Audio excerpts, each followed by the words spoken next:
ঘটনার সময়কাল আজ থেকে ৮-৯ বছর আগে। আমি তখন সবেমাত্র পড়ালেখা শেষ করে নতুন চাকরিতে জয়েন করেছি। আমার বাড়িতে ছিলেন আমার বাবা, মা আর আমার ছোট বোন লিলি, ছদ্মনাম। লিলি পড়ালেখায় ছিল এতটাই ভালো যে প্রতিটি বোর্ড এক্সামে ট্যালেন্ট পুলে বৃত্তিও পায়। তার স্কুল কলেজের সকলের কাছেই সে খুব পছন্দের একটি মেয়ে ছিল। লিলি স্কুলে থাকতেই সে তার বান্ধবীদের পড়াতে পারত। তার বান্ধবীরা প্রায় দিনই আমাদের বাসায় আসতো লিলির কাছে তাদের পড়া বুঝে নিতে। লিলির ইচ্ছা ছিল সে খুব বড় একজন ডাক্তার হবে। আমার বাবা মাও লিলিকে নিয়ে অনেক আশায় ছিলেন, কেননা লিলির মেধা কোনো সাধারণ মানুষের মতো ছিল না। লেখাপড়ায় খুব ভালো হবার পাশাপাশি খুব শান্ত স্বভাবের মেয়ে ছিল লিলি। আমার পরিবারের সকলেই তাকে অনেক বেশি আদর করত। আমার ছোট মামাও তাদের মধ্যেই একজন ছিলেন। আমার মামা লিলিকে নিজের মেয়ের মতো দেখতেন। আমার মামার বিয়ে হয়েছিল প্রায় 12-13 বছর আগে, কিন্তু ওনাদের কোনো সন্তান ছিল না। লিলিকে তাই তারা অনেক বেশি আদর করতেন। আমার মামা মামি আমাকেও আদর করতেন, কিন্তু লিলির প্রতি তাদের আদরের পরিমাণটা ছিল একটু বেশি। প্রতি ঈদেই তারা লিলির জন্য নানা রকমের উপহার পাঠাতেন। ঈদ বা কোনো উৎসব ছাড়াও তারা প্রায় সময় আমার আর লিলির জন্য অনেক কিছুই পাঠাতেন, কিন্তু লিলির জন্য স্পেশালভাবে আরো অনেক কিছু পাঠাতেন। আমার মামা কর্মসূত্রে ইন্ডিয়া থাকতেন, কিন্তু বর্তমানে তিনি মৃত। আমার মামার জন্য আপনারা সবাই আল্লাহর কাছে দোয়া করবেন, তিনি যেন জান্নাতবাসী হন। আমার মামা নিজের জীবনের মায়া ত্যাগ না করলে আজ হয়তো লিলি আমাদের মাঝে বেঁচে থাকতো না। লিলি খুব ভালো ছাত্রী হওয়ার কারণে আমার মামা আমার মাকে প্রস্তাব দেন লিলিকে ইন্ডিয়া নিয়ে গিয়ে লেখাপড়া করানোর। আমার মা একমাত্র মেয়েকে এত দূরে পাঠাতে কিছুতেই রাজি ছিলেন না। আমার মাকে আমি আর আমার বাবা দুজনে মিলে অনেকে বুঝিয়ে রাজি করাই, কেননা এমন সুযোগ সবার ভাগ্যে জোটে না, আর সুযোগ পেলে তা ছেড়ে দেয়া বোকামি ছাড়া আর কিছুই নয়। লিলি ইন্ডিয়া যাবার জন্য এক কথায় রাজি ছিল, কারণ দেশের বাইরে যাবার মতো সুযোগ আমার মামা ছাড়া আমার পরিবারের আর কারোরই হয়ে ওঠেনি। আমার মামা মামি আমার মাকে বলেন তারা লিলিকে নিজের মেয়ের মতো করে রাখবেন আর তার যত্নের কোনো ত্রুটি হতে দেবেন না। আমার মা মন থেকে মেনে না নিলেও তাকে সবার জন্য লিলিকে ইন্ডিয়া পাঠানোর জন্য রাজি হতে হয়। আসলে মায়ের মন সন্তানের জন্য উতলা থাকবে, এটাই তো স্বাভাবিক। লিলিকে ইন্ডিয়া পাঠানোর জন্য যাবতীয় ব্যবস্থা করা হয়, আর কয়েকদিনের মধ্যেই লিলি ইন্ডিয়ায় চলে যায়। লিলি চলে গেলে বাসাটা ফাঁকা ফাঁকা লাগতো। আমি প্রতিদিন তাকে ফোন দিয়ে তার খোঁজ নিতাম। লিলি সেখানে এক মেডিকেলে কোচিংয়ে ভর্তি হয়। এভাবে আস্তে আস্তে 1 বছর পার হয়ে যায়। লিলির মেডিকেল ভর্তি পরীক্ষাও শেষ হয়ে যায়, আর লিলি সেখানে সবার থেকে ভালো মেডিকেল কলেজে ভর্তি হবার সুযোগ পায়। কিন্তু আমার মামা যে শহরে থাকতেন, লিলির মেডিকেল কলেজটি সেই শহর থেকে 125 কিলোমিটার দূরে ছিল। তাই মামা লিলিকে সেই মেডিকেল কলেজের আশেপাশে একটি ছাত্রী হোস্টেল ঠিক করে দেন, আর প্রতি সপ্তাহে একবার করে সেখানে গিয়ে লিলিকে দেখে আসবেন বলে সেই মেডিকেল কলেজে ভর্তি করিয়ে দেন। ক্লাস শুরুর কয়েকদিন আগে লিলি সেই হোস্টেলে চলে যায়। মামা লিলিকে ট্রেনে তুলে দিয়ে বাসায় ফিরে আসেন। বাসায় এসে মামা তার কাজের ফাঁকে প্রায় প্রতি ঘন্টায় লিলিকে ফোন দিয়ে তার খোঁজ খবর নিচ্ছিলেন। লিলিও আল্লাহর রহমতে ভালোভাবেই তার গন্তব্যে পৌঁছে যায়। 10-12 দিন পর লিলি ফোন দিয়ে আমার মামাকে বলে সে একা থাকতে পারছে না, আর তার নাকি খুব খারাপ লাগছে। আমার মামা সেদিনই লিলিকে নিতে সেখানে চলে যান, আর লিলিকে নিয়ে বাসায় ফিরে আসেন। লিলি বলে সে কিছুদিন বাসায় থেকে তারপরে কলেজে ফিরে যাবে। এভাবে 15 দিন পার হয়ে যায়। লিলি তার মেডিকেল কলেজে ফিরে যায়। এবারে সে সেখানে গিয়ে নিজেকে কিছুটা কষ্ট হলেও মানিয়ে নিতে সক্ষম হয়। লিলি হোস্টেলের যে রুমে থাকতো সেই রুমটি ছিল ছোট একটি রুম। হোস্টেলটা খুব বেশি বড় ছিল না, আর রুমগুলো ছোট ছোট ছিল জন্য সকলেই সিঙ্গেল রুম নিয়েই থাকতো। লিলির হোস্টেলের সকলেই ছিল তার কলেজের স্টুডেন্ট, আর প্রায় সকলেই নতুন প্রথম বর্ষে ভর্তি হয়েছিল। হোস্টেলে যে কয়েকজন বড় আপু ছিল তারা লিলি ও তার বান্ধবীদের একটা ব্যাপারে সতর্ক করে দেয়। তারা বলে রাত 3টার পর দরজায় আওয়াজ পেলে দরজা না খুলতে, আর তাদের পড়া নিয়ে কোনো সমস্যা থাকলে তারা চাইলেই আপুদের কাছে হেল্প চাইতে পারবে। দরজা খুলতে না করার কারণ জিজ্ঞাসা করলে আপুরা বলেন যা বলছি তাই করো, এর বেশি কিছু জানতে চাইবে না। সিনিয়র হিসেবে আমাদের দায়িত্ব তোমাদের জানানোর। আমরা আমাদের দায়িত্ববোধ থেকে তোমাদেরকে কথাটা বললাম। বাকিটা তোমাদের ইচ্ছা। আপুরা চলে গেলে লিলি তার আশেপাশের রুমে কয়েকজনের সাথে পরিচিত হতে থাকে। পরিচিত হয়ে আড্ডা দিতে দিতে রাত 12টা বেজে যায়। লিলি সেদিন তার রুমে ফিরে এসে ঘুমিয়ে পড়ে। পরদিন থেকে নিয়ম করে কলেজে যাওয়া, ক্লাস করা, ক্লাস থেকে ফিরে এসে বান্ধবীদের নিয়ে রান্না করা, খাওয়া, এসবের পর বাকি সময় লিলি লেখাপড়া নিয়ে ব্যস্ত থাকত। লিলির শুরুর দিকে 15 দিনের মতো বাড়িতে থাকায় তার পড়া বুঝতে কিছুটা সমস্যা হচ্ছিল। আপুদের কাছে সাহায্য চাইবে কিনা ভাবতে ভাবতে সে প্রতিদিন রাত জেগে সেই পড়া বোঝার চেষ্টা চালিয়ে যেতে থাকে। প্রতিদিন রাত প্রায় 2:30টা পর্যন্ত সে লেখাপড়া করে ঘুমিয়ে যেত। এভাবেই তার দিনকাল ভালোই চলছিল। দেখতে দেখতে তার পরীক্ষার সময় নিকটে চলে আসে বিধায় সে রাত প্রায় 3:30টা পর্যন্ত লেখাপড়া শুরু করে। এভাবে একদিন একটা টপিক সে বোঝার চেষ্টা করতে করতে রাত প্রায় 3টা বেজে যায়। 3:15 দিকে তার দরজায় 3বার নক করে কেউ। লিলি বিরক্ত হয়ে দরজা খুলে দেখে একটি মেয়ে দাঁড়িয়ে আছে। সে নিজেকে আঁচল ছদ্মনাম বলে পরিচয় দিয়ে বলে সে 3য় বর্ষে পড়ছে লিলিদের কলেজে, আর সে নাকি এই হোস্টেলেরই 14 নম্বর রুমে থাকে। জুনিয়রদের কিছু বুঝতে অসুবিধা হলে সে সবাইকে নাকি হেল্প করে। তখন লিলির মনে পড়ে যায় আপুদের কথা। আপুরা বলেছিল কোনো বিষয় নিয়ে তাদের কাছে হেল্প চাওয়া যাবে। লিলি মনে মনে একটু খুশি হলো। সে আঁচলকে ভেতরে এনে বসিয়ে তার কিছু পড়া বুঝতে সমস্যা হয় বলায় আঁচল তাকে সবকিছু খুব সহজে আর সুন্দরভাবে বুঝিয়ে দেয়। লিলি খুব খুশি হয় বড় আপুর কাছে সাহায্য পেয়ে। বাসায় ফোন দিয়ে সে আঁচলের কথা জানায়। আমাকে ফোন দিয়েও আঁচলের অনেক প্রশংসা করত লিলি। আঁচল আস্তে আস্তে তাকে রোজ পড়াতে আসতো। লিলির সাথে আঁচল মাঝে মাঝেই নিজের লাইফের কিছু ঘটনা শেয়ার করত। সে বলেছিল তার নাকি বিয়ে হয়ে গেছে আর তার 7 বছরের একটি মেয়ে আছে। তার হাজব্যান্ড কয়েক বছর আগে নাকি রোড অ্যাক্সিডেন্টে মারা যায়। এরপর থেকে আঁচল টিউশন পড়িয়ে নিজের আর মেয়ের খরচ বহন করে। তাকে লিলি জিজ্ঞাসা করে সে এখানে তার মেয়েকে ছাড়া একা কেন আছে। আঁচল লিলিকে বলে তার মেয়ে তার বাবা মার কাছে থাকে।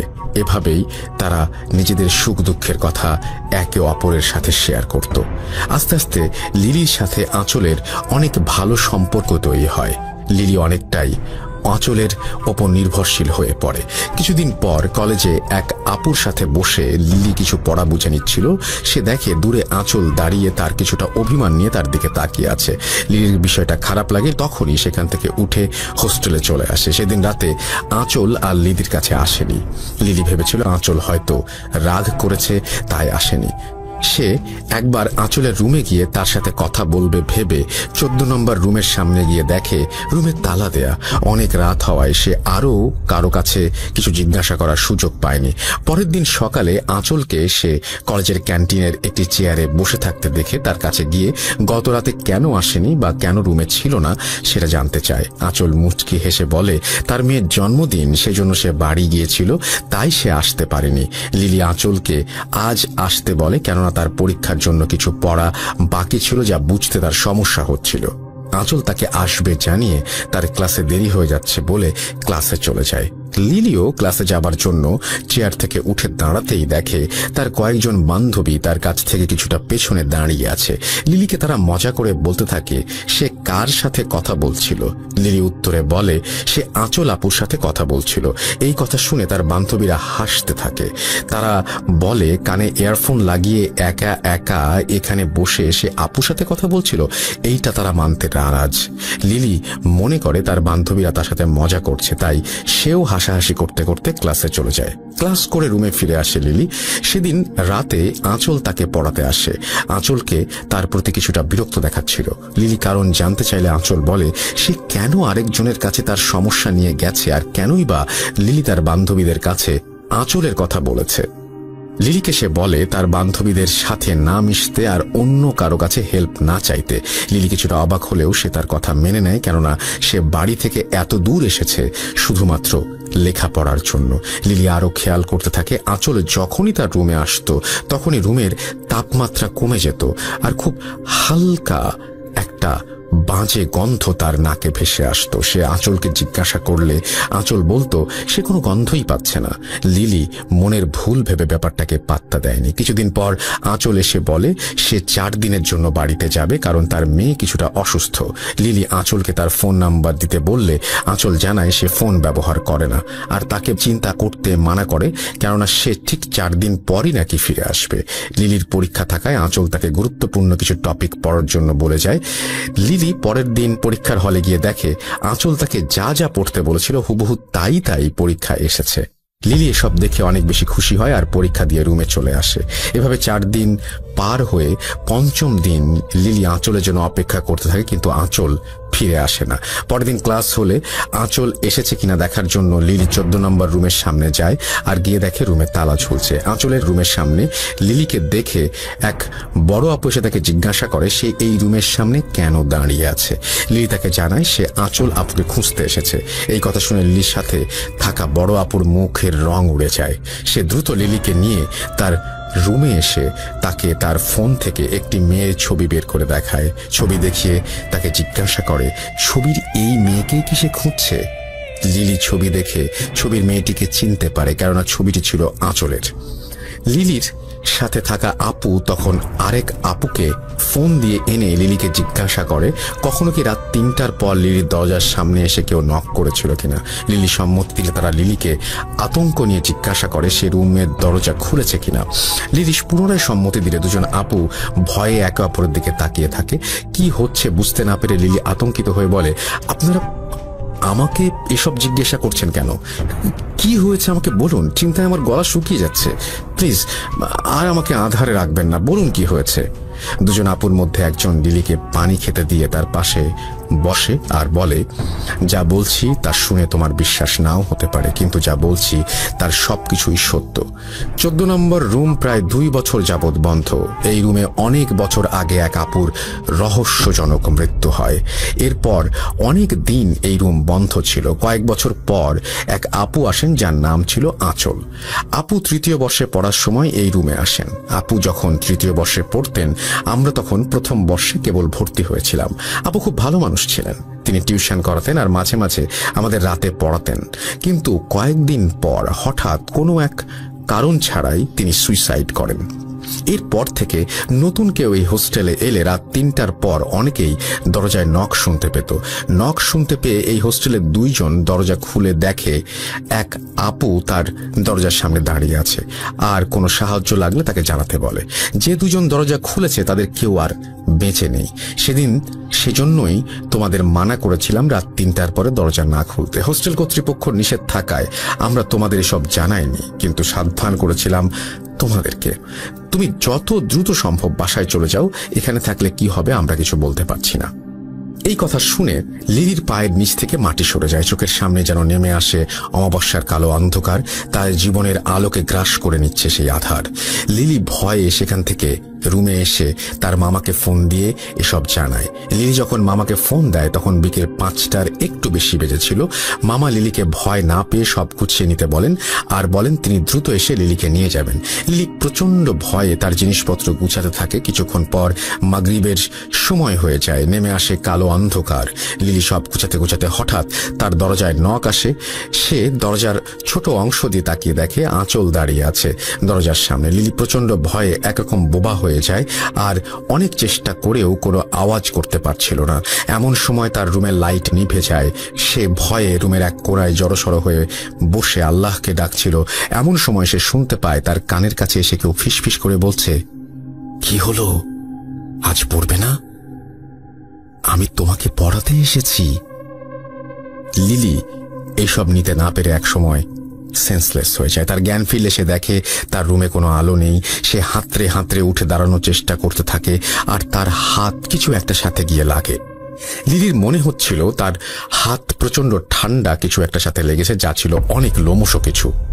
লিলি ভয়ে সেখান থেকে হাত সরিয়ে পেছনে যেতেই আবার কিছু একটা সাথে ধাক্কা লাগে। লিলি হাত দিয়ে দেখে তার হাত কিছু একটার মুখের মধ্যে লেগে আছে আর তার হাতে আঠালো কিছু একটা লেগে আছে। তখন হুট করে তার রুমের লাইট জ্বলে ওঠে আর লিলি যা দেখে তা দেখার জন্য সে প্রস্তুত ছিল না। লিলির গা সম্পূর্ণ অবশ হয়ে যায় এসব দেখে। লিলি দেখে তার হাতে তাজা রক্ত লেগে আছে আর দুইটি মানুষের মতো কিছু, যাদের গায়ে মেয়েদের মতো কাপড় পরা এবং তাদের মধ্যে একজনের মাথা ঘোড়ার মাথার মতো আর অন্যজনের মাথা কুকুরের মতো। তারা দুজনে লিলির হাতে থাকা রক্ত চেটে চেটে খাচ্ছে আর তাদের চোখ দিয়ে যেন আগুন বের হচ্ছে। তাদের চোখের দিকে তাকিয়ে লিলি সম্মোহিত হয়ে যায় আর চেয়ারে দাঁড়িয়ে তার রুমে থাকা ফ্যানের সাথে ওড়না পেঁচিয়ে সুইসাইড করতে যায়। তার অবস্থা এমন ছিল যেন সে নিজের আয়ত্তের অনেক বাইরে চলে গেছে, নিজের ওপরে থাকা সব ক্ষমতা যেন হারিয়ে ফেলেছে। লিলি গলায় ওড়না পেঁচাতে যাবে এমন সময় তার কানে মামার কণ্ঠ ভেসে আসতেই সে যেন নিজের প্রতি সকল কন্ট্রোল ফিরে পায় আর এক দৌড়ে দরজা খুলে দেয়। মামা রুমে প্রবেশ করে দুইটি অবয়বকে দেখতে পান। মামা রুমে প্রবেশ করার সাথে সাথে রুমের দরজা বন্ধ হয়ে যায় আর কিছুক্ষণ পর আবার রুমের আলো নিভে যায়। লিলি ও মামা দুজনেই শুনতে পায় তাদের কানে কেউ ফিসফিস করে বলছে, লাভ নেই, লাভ নেই। মামা কাঁদতে কাঁদতে বলেন, না, আমার মেয়েকে নিও না, আমার মেয়েকে মেরো না, অনেক ছোট, আমার জীবন নিয়ে নাও, দরকার হলে আমাকে নাও, আমার মেয়েকে ছেড়ে দাও। আমার নিজের সন্তান নেই, এই মেয়েই আমার সবকিছু, ওর কিছু হলে আমি আর আমার স্ত্রী এমনিতেই মরে যাব। এর থেকে আমাকে মেরে আমার মেয়েকে যেতে দাও, দয়া করে আমার মেয়েকে তোমরা মেরো না। মামার কথা শেষ হতে না হতেই প্রচন্ড শব্দে দরজা খুলে যায় আর কেউ যেন লিলিকে দরজার বাইরে ছুঁড়ে ফেলে দেয়। আবার দরজা বন্ধ হয়ে যায়। লিলি ব্যথায় চিৎকার করতে থাকে।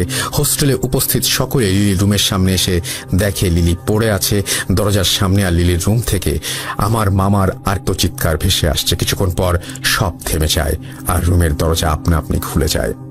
রুমে প্রবেশ করে সকলে দেখে আমার মামার গলায় লিলির ওড়না পেঁচানো, কেউ ওড়না পেঁচিয়ে অনেক জোরে টান দিয়ে আমার মামাকে মেরেছে। আমার মামার চোখ প্রায় বের হয়ে গিয়েছিল, তার চোখ দিয়ে রক্ত পড়ছিল আর জবাই করা পশুর মতো জিভ বের হয়েছিল। সেদিন হোস্টেলের স্টাফদের সাহায্যে মামার লাশ বাসায় পাঠিয়ে দেয়া হয় আর লিলিকে তার নিজের মেডিকেল কলেজে ভর্তি করা হয়। অনেক সাক্ষী থাকায় কোনো পুলিশ কেস হয়নি। পুলিশ এসে সবার কাছ থেকে স্টেটমেন্ট নিয়ে চলে যায়। দাদুর একটা ঘটনা রয়েছে যা ঘটেছিল 60-এর দশকে।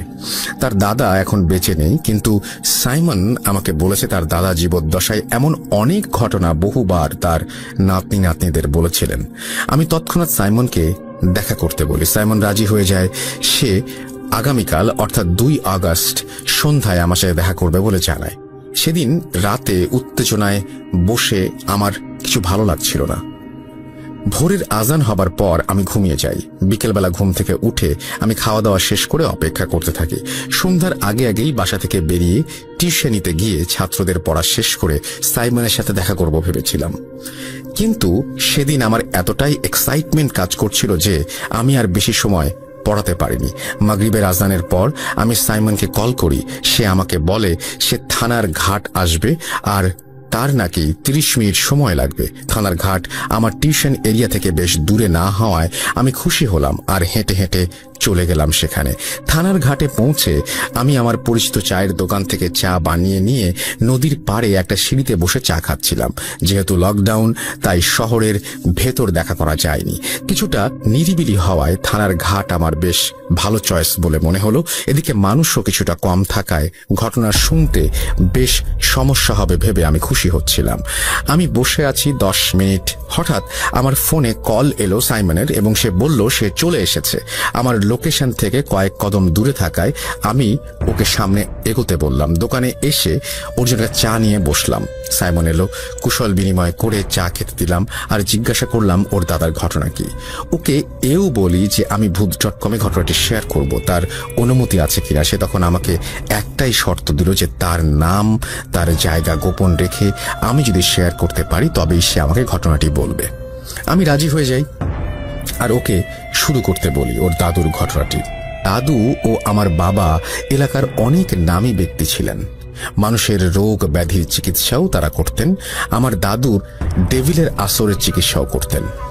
আমার বাবা দাদুর কাছ থেকে শিখে একই সাথে তারা দুজন মিলে এই কাজগুলি করতেন। বিনিময়ে ওনারা কোনো টাকা পয়সা না নিয়ে ভাতের চাল, ধান এবং শাকসবজি নিয়ে থাকতেন।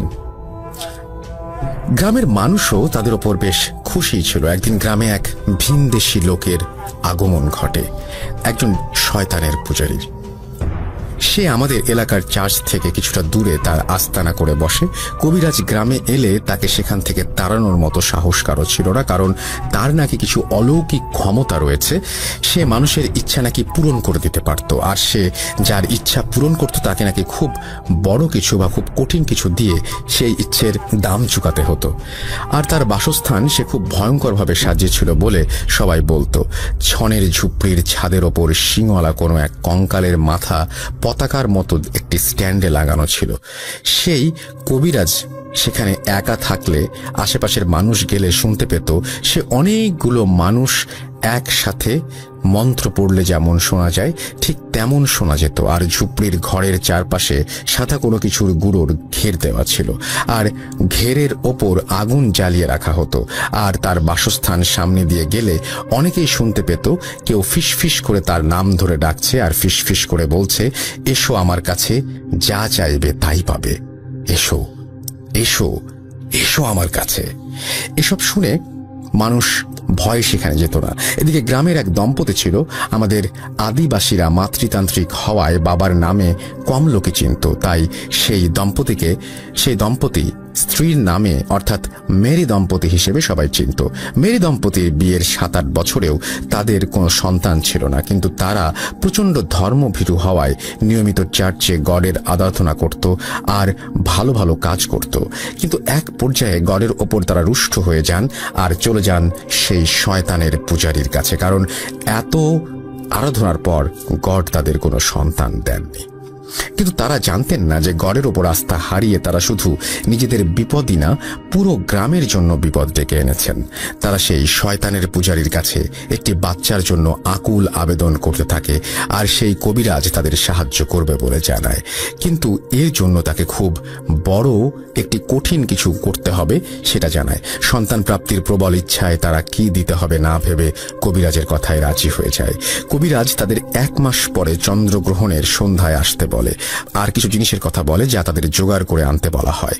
সেগুলো ছিল সদ্য জবাই করা মহিষের মাথা, কেরোসিন তেল, ভেড়ার লোমের সলতে আর একটা সম্পূর্ণ সাদা ছাগলের বাচ্চা যার বয়স 5 মাসের বেশি হওয়া যাবে না।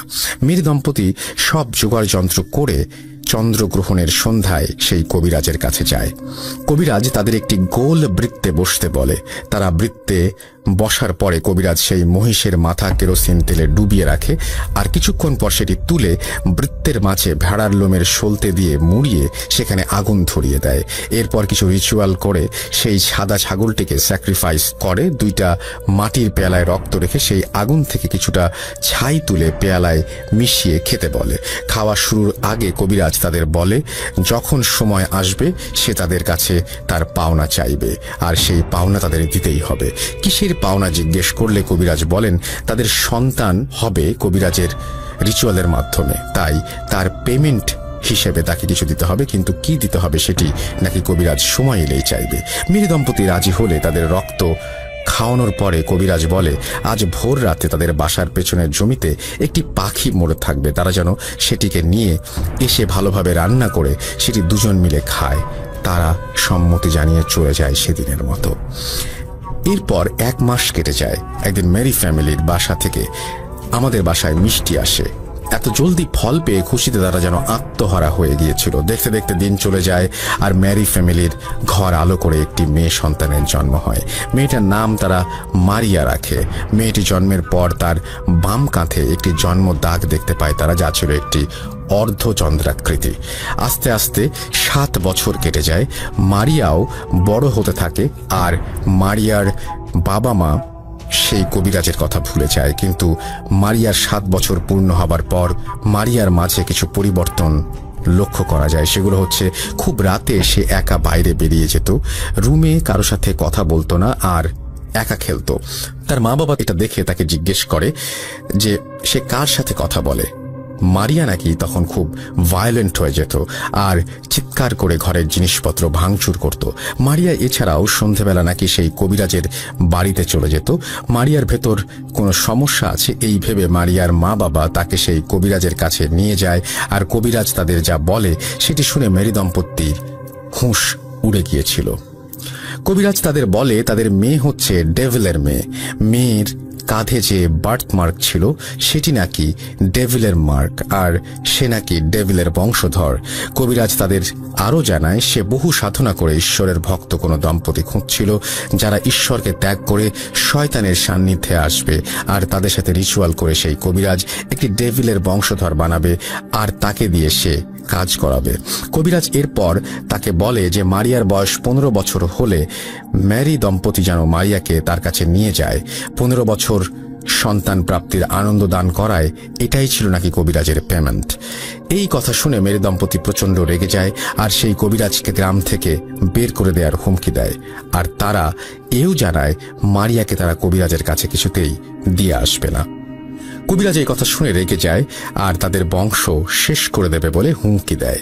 কথা কাটাকাটির এক পর্যায়ে মেরি দম্পতি সেখান থেকে চলে আসেন আর ঈশ্বর বিমুখিতার জন্য চার্চে এসে মাফ চায় আর চার্চের ফাদারের কাছে কনফেস করে তাদের পাপের কথা। চার্চের ফাদার সব শুনে আরও কয়েকজন ফাদারের সাথে পরামর্শ করেন, যাদের মধ্যে আমার দাদুও ছিলেন।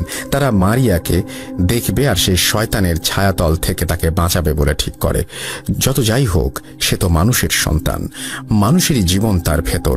শয়তানের কাছ থেকে গডের চাইল্ডকে তারা রক্ষা করতে নিজেদের সমস্ত অভিজ্ঞতা ঢেলে দিতে প্রস্তুত হয়ে যায়। অবশেষে 2 দিন পর আমার দাদু আমার বাবা মেরি দম্পতির বাসায় যান মারিয়ার কন্ডিশন বুঝতে। আমার বাবা আর দাদু ফিরে এসে সেই বাসার কথা আলাপ করছিলেন আর আমি তখন ওনাদের কথা শুনি। ওনাদের বর্ণনা মতে মারিয়াদের বাসা ছিল মাটির তৈরি, ভেতরে 3টা ঘর, একটা মেরি দম্পতির ঘর, একটি মারিয়ার ঘর আর একটি মারিয়ার প্রয়াত দাদা দাদির ঘর। সেখানে সামনে ছিল গোয়াল ঘর আর উঠোন এবং রান্নাঘর। মারিয়ার বাসায় ঈশ্বরের আরাধনার কোনো জিনিস ছিল না। সন্ধ্যা হবার ফলে ঘরের ভেতরে কুপিবাতি জ্বলছিল আর তার আলোতে পরিবেশটা যেন কেমন থমথমে আর ভয়ঙ্কর লাগছিল। বাসায় গডের কোনো বই আর কিছু জিনিস নেই কেন জিজ্ঞেস করলে মেরি দম্পতি মাথা নিচু করে থাকে, কিছু বলতে পারে না। তারা মারিয়ার মা বাবার সাথে কথা বলে সবকিছু আরও একবার শুনে মারিয়ার রুমে ওকে দেখতে যাবে বলে জানায়। মারিয়ার ঘরের কুপিবাতিটা খুব মিটমিট করে জ্বলছিল, কিন্তু মারিয়াকে ভালোভাবে দেখা যাচ্ছিল না। মারিয়া তাদের দেখে এমন কর্কশ একটা হাসি দেয় যা শুনে উপস্থিত সবার নাকি বুকের রক্ত পানি হয়ে গিয়েছিল। তারা মারিয়ার সাথে কথা বলতে গেলে মারিয়া ভয়েস শুনে তারা অবাক হয়ে যায়। মারিয়া বলছিল তাদের সেখান থেকে চলে যেতে, কিন্তু আমার দাদু তার গায়ে পবিত্র পানি ছেটাতেই নাকি আমার দাদুর ওপরে ঝাঁপিয়ে পড়ে সে। আর সে বলে, তোকেরা সাবধান করেছিলাম, আসিস না, কেন আসছিস? এবার তোরা সবাই মরবি। এই বলে মারিয়া নিজের মাঝে ফিরে আসে আর আমার দাদুর কথা শুনে ওনাকে চিনতে পেরে তাকে জিজ্ঞেস করে তারা এখানে কেন। আমার দাদু নাকি শুধু হেসে বলেছিলেন, তোমাদের জন্য প্রে করতে এসেছিলাম মা। এই বলে আমার দাদু আর বাকি সবাই চলে আসেন। রাস্তায় আসতে আসতে আমার দাদু ভাবছিলেন যে তাকে কখন সাবধান করলো ডেভিল। ভাবতে ভাবতে আমার দাদুর গতরাতে দেখা স্বপ্নের কথা মনে পড়ে যায়। উনি স্বপ্ন দেখেছিলেন যে কোন একটা কালো অবয়ব, যার মাথা হচ্ছে মহিষের মতো আর শরীরটা ছাগলের মতো, সেই অবয়ব তাকে শুধু একটা কথাই বলছে, সেটি হচ্ছে ডেথ। দাদু তখন এই স্বপ্নের অর্থ কি না জানায় স্বপ্নটাকে আমলে নেননি। এরপর উনি চার্চের ফাদারদের সাথে কথা বলেন আর জানতে চান এই অবয়ব আর ডেথের অর্থ কি। চার্চের ফাদার কিছু বই ঘেটে বলে দিলেন যে এর অর্থ হচ্ছে, সাবধান করছি, আমার সামনে এসো না, যদি আসো তাহলে মরবে। ডেভিল নাকি নিজের মতো করে সাবধান করছিল। এদিকে মারিয়ার অবস্থা আর স্বপ্নের অর্থ 2 আর 4 মিলে গেলে ওনারা বুঝতে পারেন যে মারিয়া কোনো ডিমনের মাধ্যমে পজেসড। এর মাঝে কিছুদিন পর গ্রামের মানুষ মারিয়ার কথা শুনে সেই কবিরাজকে সবাই মিলে গ্রাম থেকে তাড়িয়ে দেন। কিছুদিন মারিয়ার অবস্থার অবনতি হলে অবশেষে আমার দাদু, চার্চের ফাদার, আমার বাবা আর 2 জন সহযোগী মিলে মারিয়ার এক্সোরসিজম করবে বলে ঠিক করে। কিন্তু এত ছোট বাচ্চার এক্সোরসিজম পারফর্ম করা ক্ষতিকর, মানে বাচ্চার মৃত্যু ঝুঁকি আছে ভেবে তারা, যেহেতু মারিয়ার বয়স 15 বছর হয়নি, সেহেতু সেই ডেভিল সম্পূর্ণরূপে আত্মপ্রকাশ করেনি বিধায় এক্সোরসিজমের পরিকল্পনা বাদ দিয়ে মারিয়াকে চার্চে এনে 8 বছর লালন পালন করার প্রস্তাব দেয়া হয় মেরি দম্পতিকে। মেরি দম্পতি রাজি হলে চার্চের একটি ঘরে মারিয়াকে থাকার ব্যবস্থা করে দেয়া হয়।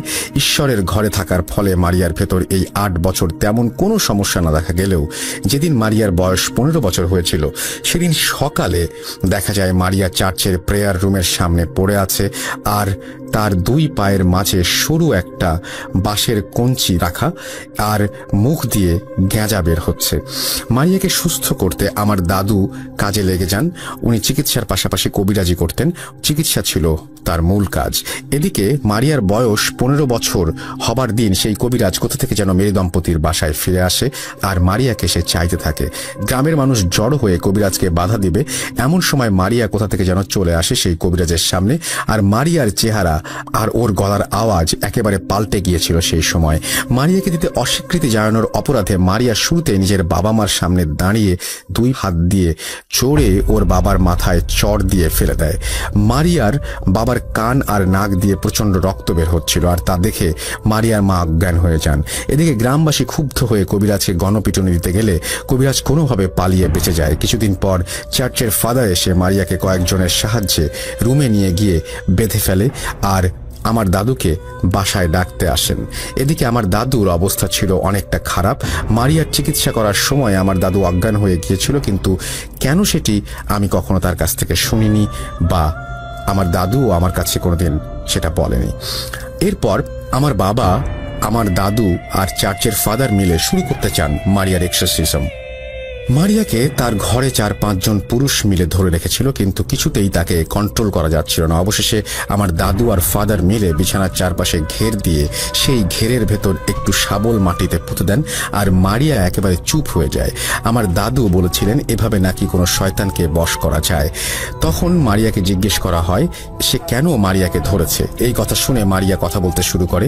মারিয়ার গলায় শয়তানটি বলছিল তার নাম হচ্ছে নারুস। নারুস নাকি মারিয়ার ভাই। এই কথা শুনে উপস্থিত সবাই অবাক হয়ে যায় আর এর মানে জিজ্ঞাসা করে। মারিয়া বলতে থাকে কবিরাজের দেয়া রক্ত আর জমিতে পড়ে থাকা পাখির মাংস খেয়ে তারা নাকি নারুসকে আহ্বান করে, কিন্তু ততদিনে মেরি দম্পতি অলরেডি নাকি প্রেগনেন্ট ছিল মারিয়ার সাথে, তাই নারুস নাকি জন্ম নিতে পারেনি, কিন্তু যমজ হিসেবে মারিয়ার সাথে একই শরীরে বসবাস করতে শুরু করে। এই কথা শুনে সবাই ভয় পেয়ে যায়, আর আমার দাদু বাইবেল হাতে ভার্স পড়া শুরু করেন। উনি বারবার মারিয়ার সামনে ক্রস আঁকছিলেন আর নিজের গলায় থাকা ক্রস মারিয়ার শরীরে লাগাচ্ছিলেন, আর মারিয়া আর্তচিৎকারে ভেসে যাচ্ছিল এলাকা। হঠাৎ প্রবল বৃষ্টি শুরু হয় আর ঘরের কুপিবাতি বাতাসের ঝটকায় নিভিনিভু হয়ে পড়ে। এরপর একজন গিয়ে সেই বাতির পাশে হাত দিয়ে সেটিকে জ্বলতে সহায়তা করে। সম্পূর্ণ এলাকাটাতে যেন হাজার হাজার কণ্ঠ ফিস ফিস করে বলছে, গড এখানে নেই, গড এখানে নেই। এরপর চার্চের ফাদার আর আমার দাদু দুজন মিলে আমার বাবা আর সবার সাহায্যে মারিয়াকে চার্চের ভেতরে নিয়ে আসার পরিকল্পনা করেন। যথারীতি মারিয়াকে চার্চে আনা হয়, আর আনতে গিয়ে আমার দাদুর এক পায়ের মাঝে বাঁশের ছোট কঞ্চি ঢুকে যায় এবং তিনি আহত হন, কিন্তু উনি হাল ছেড়ে দেননি। চার্চে এনে মারিয়ার এক্সারসিজম করা হয়, কিন্তু কয়েক ঘন্টা চেষ্টা করেও তাকে সুস্থ করা যায়নি। মারিয়াকে চার্চের প্রেয়ার ঘরে রাখা চেয়ারে বেঁধে তাকে গডের নামে চলে যেতে বলা হয়, কিন্তু সে যাবে না বলে জানায়। অবশেষে সবাই মিলে বাইবেলের ভার্স পড়ে মারিয়াকে মাঝখানে রেখে বৃত্তাকার ভাবে দাঁড়িয়ে অনেক রকম কাজ করার পরে একসময় নারুস কিছুটা দুর্বল হয়ে পড়ে। আরেকটু পর মারিয়ার আওয়াজ শোনা যায়। সবাই ভাবে মারিয়া হয়তো সুস্থ হয়ে গেছে। আমার দাদু তার হাতে একটি তাবিজ বেঁধে মারিয়ার ফাদারকে বলেন এই তাবিজ যেদিন হাত থেকে খুলবে সেদিন আর কিছুই করার থাকবে না। এরপর মারিয়াকে চেয়ার থেকে খুলে বাসায় নিয়ে আসতে গেলে মারিয়া সবাইকে ধাক্কা দিয়ে ছিটকে ফেলে দেয় আর কোথায় যেন চলে যায়। আর সবার কানে বাজে ভাবে হাসার আওয়াজ শোনা যায়, কিন্তু হাসির আওয়াজটা কোথা থেকে আসছে সেটা কেউ বুঝতে পারছিল না। হঠাৎ আমার দাদুর পা কিছু একটাতে জড়িয়ে ধরে এবং কেটে যাওয়া অংশটা নখের আঁচড় দিয়ে কামড় বসিয়ে দিয়ে মাংস চিড়ে খেতে শুরু করে। আমার দাদু চিৎকার দেয় এবং সবাই মারিয়াকে ধরে আবার চেয়ারে বসাতে গেলে মারিয়া সবাইকে ধাক্কা দিয়ে ফেলে কোথায় যেন চলে যায়। এরপর থেকে মারিয়াকে আর কোনোদিন গ্রামে দেখা যায়নি। এরপর আমার দাদু আমার বাবাকে বলেন হাত চালান দিতে। হাত চালান কি সেটা একটু বলি।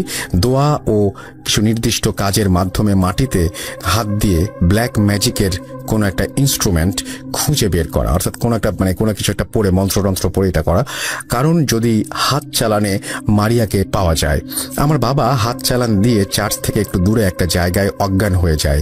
সেই জায়গা খুঁড়ে একটি মরা পাখি পাওয়া যায়। এরপর সেটিকে চার্চে এনে আগুনে পুড়িয়ে ফেলা হয়, কিন্তু মারিয়াকে আর কখনো খুঁজে পাওয়া যায়নি। লোকমুখে শোনা যায় যে কালো ঘোমটা দিয়ে মারিয়াকে মাঝে মাঝে নাকি গ্রামে দেখা যেত, কিন্তু সেটি মারিয়াই কিনা সে বিষয়ে কেউ সার্টেনলি কিছু বলেনি। মারিয়ার বাবা মারিয়া ওইভাবে মরে যাবার পর থেকে পাগল হয়ে যায় আর রাস্তায় রাস্তায় ঘুরে বেড়াতেন উনি। মারিয়ার মা সবকিছু নিজ চোখে দেখে পাথর হয়ে গিয়েছিলেন। মানুষের বাসায় ভিক্ষা করে খেতেন, কিন্তু কখনো ভিক্ষার জন্য উনি কারো কাছে কিছু চাইতেন না, চুপ করে থাকতেন। আর আমার দাদুর পায়ের অংশে মারিয়ার কামড়ের পর সেই অংশ পৌঁছে গিয়ে 1 মাসের মাঝে আমার দাদুও মারা যান। ডেভিল আমার দাদুকে স্বপ্নে সাবধান করেছিল, কিন্তু দাদু বুঝেননি, তাই আজ উনি আমাদের মাঝে নেই। ডেভিল তার ওয়ার্নিং পূরণ করে দেখিয়েছিল। সাইমন তার দাদু এরিকের মুখে তার দাদু অর্থাৎ এরিকের দাদুর ঘটনা শুনে নাকি এরিক দাদুকে জিজ্ঞাসা করেছিল যে সে কবিরাজি করে কিনা, কারণ সাইমন ছোটবেলা থেকে এই শহরে বড় হয়েছে আর গ্রামে বেশি একটা থাকেনি, তাই তার জানা ছিল না। সাইমনের কথা শুনে তার দাদু এরিক হেসেছিল, কিন্তু কিছু নাকি বলেনি। সাইমনের ঘটনা শেষ হবার পর আমি আর সাইমন দুজনে আবার চা নিয়ে দোকানে বিল পরিশোধ করে চলে আসি, কিন্তু আস্তে আস্তে আমি ভাবছিলাম একজন দাদুর নিজের দাদুর ঘটনা অর্থাৎ পরদাদুর ঘটনা কিভাবে লিখি। আমি অবশেষে যতটুকু পেরেছি লেখার ট্রাই করে লিখে পাঠিয়ে দিলাম। রাসেল ভাই, ভালো লাগলে পড়ে শোনাবেন। আমার বিশ্বাসের কথা বলে সাইমনের ঘটনাটি আমার অথেন্টিক লেগেছে, আর ইনস্ট্যান্টলি বানিয়ে বানিয়ে আমার মনে হয় না একটানে ওর মতো এইভাবে ঘটনা বানিয়ে বলা সম্ভব। রাসেল ভাই ভূত.com থেকে আমার জীবনে অনেকের কাছ থেকে অনেকের সাকসেসের ঘটনা আমি শুনেছি। কারো সাহায্য করতে গিয়ে ফেলিয়ারের ঘটনা বেশি একটা শোনা যায় না, তাই আজ আপনাদের সাথে একটি ফেলিয়ারের ঘটনা অর্থাৎ ফেল করেছে এরকম একটা ঘটনা আজকে শেয়ার করলাম। আমি আরেকটি ঘটনা বলতে চাই রাসেল ভাই লিসনারদের উদ্দেশ্যে, সেটি হচ্ছে ঘুরে ঘুরে ঘটনা কালেক্ট করা। আমি ভেবেছিলাম খুব সহজ একটি কাজ, কিন্তু না, কাজটি এতটা সহজ নয়। মাঝে মাঝে এমন কিছু ঘটনা পাই নিজেই ভাবি এই ঘটনা শুনতে এত দূর এলাম। আমাদের নিজেদেরও ঘটনা যাচাই বাছাই করে তারপর 1-2টা ঘটনা পাঠাবার উপযোগী বলে মনে হয়। আর 2 আগস্ট সাইমনের মুখ থেকে ব্যাখ্যা করা সম্ভব নয়। প্রথমবারের মতো ইমেল লিখছি, তাই যতটুকু পারি গুছিয়ে লেখার চেষ্টা করব। যদি বেশি অগোছালো হয় তাহলে আপনি আপনার ইচ্ছা মতো গুছিয়ে শেয়ার করবেন। বেশি কথা না বলে এবার ঘটনায় যাওয়া যাক। এর মাঝখানে আমি একটু বলতে চাই, না, আপনি যেভাবে লিখেছেন আমরা সেভাবেই আমাদের লিসেনারদের কাছে উপস্থাপন করতে চাই। আমরা এখানে হাত দিতে চাই না। আসলে মূল ঘটনাটি আমার বাবাকে কেন্দ্র করে। আমার বাবা একজন ব্যবসায়ী মানুষ ছিলেন। তার ছিল সুপারির ব্যবসা। অন্যান্য বিভাগ থেকে সুপারি নিয়ে আসে এবং পাইকারি দামে তিনি সেটা বিক্রি করেন। আস্তে আস্তে সবার থেকে তার ব্যবসা দিন দিন উন্নতি হতে থাকে। সেটা দেখে পাশের এক ব্যবসায়ী সহ্য করতে পারে না। তার উদ্দেশ্য ছিল কিভাবে আমার বাবাকে অবনতির দিকে নিয়ে আসা যায়। বাবা সৎভাবে ব্যবসা করতেন বলে সে অনেক গীবত এবং নানান ধরনের চেষ্টা করেও বাবার ব্যবসার কোনো ক্ষতি করতে পারেনি। একটা সময় ওই ব্যবসায়ী আমার বাবার ওপর কুফরি কালাম বা ব্ল্যাক ম্যাজিক করে। সেটা আমরা জানতে পারি বাবা মারা যাবার 11 দিন আগে। একদিন বাবা ট্রাক থেকে সুপারি আনলোড করতে করতে অনেক রাত করে ফেলেন। এমনিতেই বাবা প্রতিদিন রাত 11টার ভেতরেই বাসায় ফিরতেন, কিন্তু সেই দিন বাজার থেকে ফিরতে ফিরতে অনেক রাত হয়ে যায়। সেদিন থেকেই ঘটনার শুরু। বাসায় ফিরে বাবা প্রচন্ড পেটে ব্যথা অনুভব করলেন। আমরা গ্যাস্ট্রিকের কথা ভেবে বাবাকে ট্যাবলেট খাইয়ে দিলাম। এরপর বাবা কোনো কিছু না খেয়ে ঘুমিয়ে পড়েন। পরদিন সকালে ঘুম থেকে ওঠেন এবং আগের মতো সুস্থ মানুষ। তো আমরা ভাবলাম এটা গ্যাস্ট্রিকেরই ব্যথা ছিল। তারপর কিছুদিন ভালোই ছিলেন বাবা। পরে আস্তে আস্তে বাবার পেটে ব্যথা বাড়তে থাকে। বাবার তেমন কিছু খেতে পারেন না, আস্তে আস্তে অসুস্থ হয়ে পড়েন। আর এদিকে বাসায় রাতে আজব আজব শব্দ শুনতে পেতাম আমরা। আমি যে রুমে থাকতাম সেই রুমের সাথেই ছিল একটা পরিত্যক্ত রুম। মানে আগে আমার ফুপু থাকতেন ওই রুমে। এখন ফুপু মারা যাবার পর আমরা সেই রুমটা স্টোর রুম হিসেবে ব্যবহার করি। সেই রুমে আমি প্রতিদিন রাত 9টা থেকে 11টার ভেতর অনেক রকম শব্দ শুনতে পেতাম। আবার রাত 3টা থেকে 4টার ভেতর শব্দ শুনতাম। শব্দগুলো এমন ছিল 2-3টা ছোট বাচ্চা মারামারি করলে যেমন শব্দ হয় তেমন আর কি। আর মাঝে মাঝে দরজায় লাথি মারলে যেরকম আওয়াজ হয় ঠিক তেমন শব্দ। লাথি মারার শব্দ শুনে আমি কয়েকবার বাইরে বের হয়ে দেখি কেউ নেই, কাউকে নজরে পড়ে না। 6-7 দিন এভাবেই কাটছিল। এমন সময় দরজায় লাথি মারার শব্দটা প্রচন্ড বেড়ে যায়। আমি রাতে ঘুমাতে পারতাম না। পরে আমার একটা ফ্রেন্ডকে বলি আমার কাছে এসে থাকার জন্য। এদিকে নানান ধরনের ডাক্তারের ওষুধ খেয়েও কোনো ফল পাচ্ছিলাম না। অর্থাৎ আমার বাবা কোনো ফল পাচ্ছিলেন না। দিন দিন যেন বেড়েই চলেছে। পরে একদিন আমরা বাবাকে রংপুর এক বড় ডাক্তারের কাছে নিয়ে যাই। ডাক্তার অনেক রকম পরীক্ষা করতে দেয়। আমরা সবগুলো পরীক্ষা শেষ করি। পরে আমি জানতে পারি যে রিপোর্টগুলো বের হতে রাত 9টা বেজে যাবে। এখন কি আর করার, রংপুর থেকে আমাদের গ্রাম প্রায় 3 ঘন্টা। রাত 9টার পর বাড়ি ফেরার বাস পাবো না বলে সন্ধ্যার আগে বাসার উদ্দেশ্যে রওনা দেই সবাই। পরের দিন সকালে আমি একাই রিপোর্টগুলো নিতে যাই। রিপোর্টগুলি নিয়ে ডাক্তারকে দেখানোর পর ডাক্তার বলল, আপনার বাবার তো তেমন কিছু ধরা পড়েনি, রিপোর্ট তো মাশাআল্লাহ অনেক ভালো। পরে সাধারণ কিছু ঔষধ লিখে দেন আর বলেন আশা করি এগুলো নিয়মিত খাওয়ার পর উনি সুস্থ হয়ে যাবেন ইনশাআল্লাহ। আমি ওষুধগুলো নিয়ে বাসায় ফিরে আসি। রিপোর্টের কথা বলতে সবার মুখে হাসি। যাক, বড় কোনো সমস্যা না হয় এটাই ভালো। এবং ডাক্তার এই ওষুধগুলো দিয়েছেন আর বলেছেন এগুলো নিয়মিত খেলেই নাকি বাবা সুস্থ হয়ে যাবেন। এভাবেই 1 মাস যায়, 2 মাস যায়, কিন্তু সুস্থ হওয়ার কোনো নামই নেই। এদিকে বাসায় চলছে আর এক বিপদ। আমরা তো প্রথমে মনে করেছিলাম কেউ হয়তো দুষ্টুমি করে শব্দ করছে, কিন্তু এতদিন তা করার কথা না। মানুষ যদি করে তো 1 বার বা 2 বার করবে, 1 দিন বা 2 দিন করবে। এভাবে যখন 1 সপ্তাহ হয়ে যায় তখন আর বুঝতে বাকি ছিল না যে এটা কোনো মানুষের কাজ না, এটা নিশ্চয়ই কোনো জিনের কাজ। পর এলাকার মসজিদের ইমামকে দিয়ে বাড়ি বন্ধ করে নেই। তারপরও চলতে থাকে, কোনো কাজ হয় না। দিনে দিনে আরো অবনতি হয়ে যায় বাবার। এমন সময় বাবা একেবারে অসুস্থ হয়ে পড়ে। কোনো কিছুই খেতে পারে না, যা খায় তাই বমি করে ফেলে দেয়। আর পেটের ব্যথা অনেক বেড়ে যায়। রাত দিন শুধু পেটে ব্যথায় অনেক জোরে জোরে চিল্লাচিল্লি করতে থাকে। বাবার সাথে সাথে আমাদের বাড়ির পুরো মানুষ 7 মাস ঘুম কি জিনিস বলতে পারি না। এদিকে পরিত্যক্ত রুমে আজব আজব শব্দ, আর অন্যদিকে বাবার চিল্লানোর আওয়াজ। পুরো 7 মাস আমি রাত বা দিন কখনোই ঘুমাইনি। যখন আমরা রংপুরে ডাক্তারদের চিকিৎসার কোনো ফলাফল পাচ্ছিলাম না, তখন আমরা ঢাকায় বড় বড় ডাক্তারদের চিকিৎসা নেই, কিন্তু কোনো কাজ হয় না। দিন দিন শুধু অবনতিই হতে থাকে। পরে শেষের দিকে আরো কিছু বড় পরীক্ষা নিরীক্ষা করার পর জানতে পারি বাবার লিভার ক্যান্সার। সবাই অনেক ভেঙে পড়ি। ডাক্তার বলে ওনার চিকিৎসা এখানে হবে না, ওনাকে ইন্ডিয়া নিয়ে যান, ওনার লিভার পুরোই নষ্ট হয়ে গেছে। এখন ইন্ডিয়া নিয়ে যাবার সাধ্য নেই আমাদের, কারণ অনেক টাকার প্রয়োজন। আর এতদিনে জমানো যত টাকা ছিল সব শেষ। আমরা এত টাকা পাবো কোথায়? সবাই হতভম্ব হয়ে বাবাকে বাসায় নিয়ে আসি। ডাক্তার বলে যদি চিকিৎসা না করাতে পারেন এভাবেই যতদিন বাঁচবে, যা খেতে চায় সেটাই খাওয়ান। 1 মাসের সময় দিয়েছিল ডক্টর। যদি চিকিৎসা না করাই তাহলে খুব বেশি হলে 1 মাস বাঁচবেন উনি। এভাবেই কিছুদিন কেটে যায়। এমন চিকিৎসাবিহীন অবস্থায় নিজের বাবাকে চলে যেতে হবে, এটা ভাবতেই চোখ ভিজে যায়। কোন সন্তান চাইবে না বিনা চিকিৎসায় বাবাকে মৃত্যুর মুখে ঠেলে দিতে। এরপর বাসায় কিছু লোকের মুখে শুনি একটা কবিরাজ আছে, তার কাছে যাই। কবিরাজ তার জিনের মাধ্যমে জানতে পারে বাবাকে কেউ কুফরি কালাম করেছে। এটা বাবা মারা যাবার 11 দিন আগে জানতে পারলাম, কিন্তু এতদিনে সময় শেষ।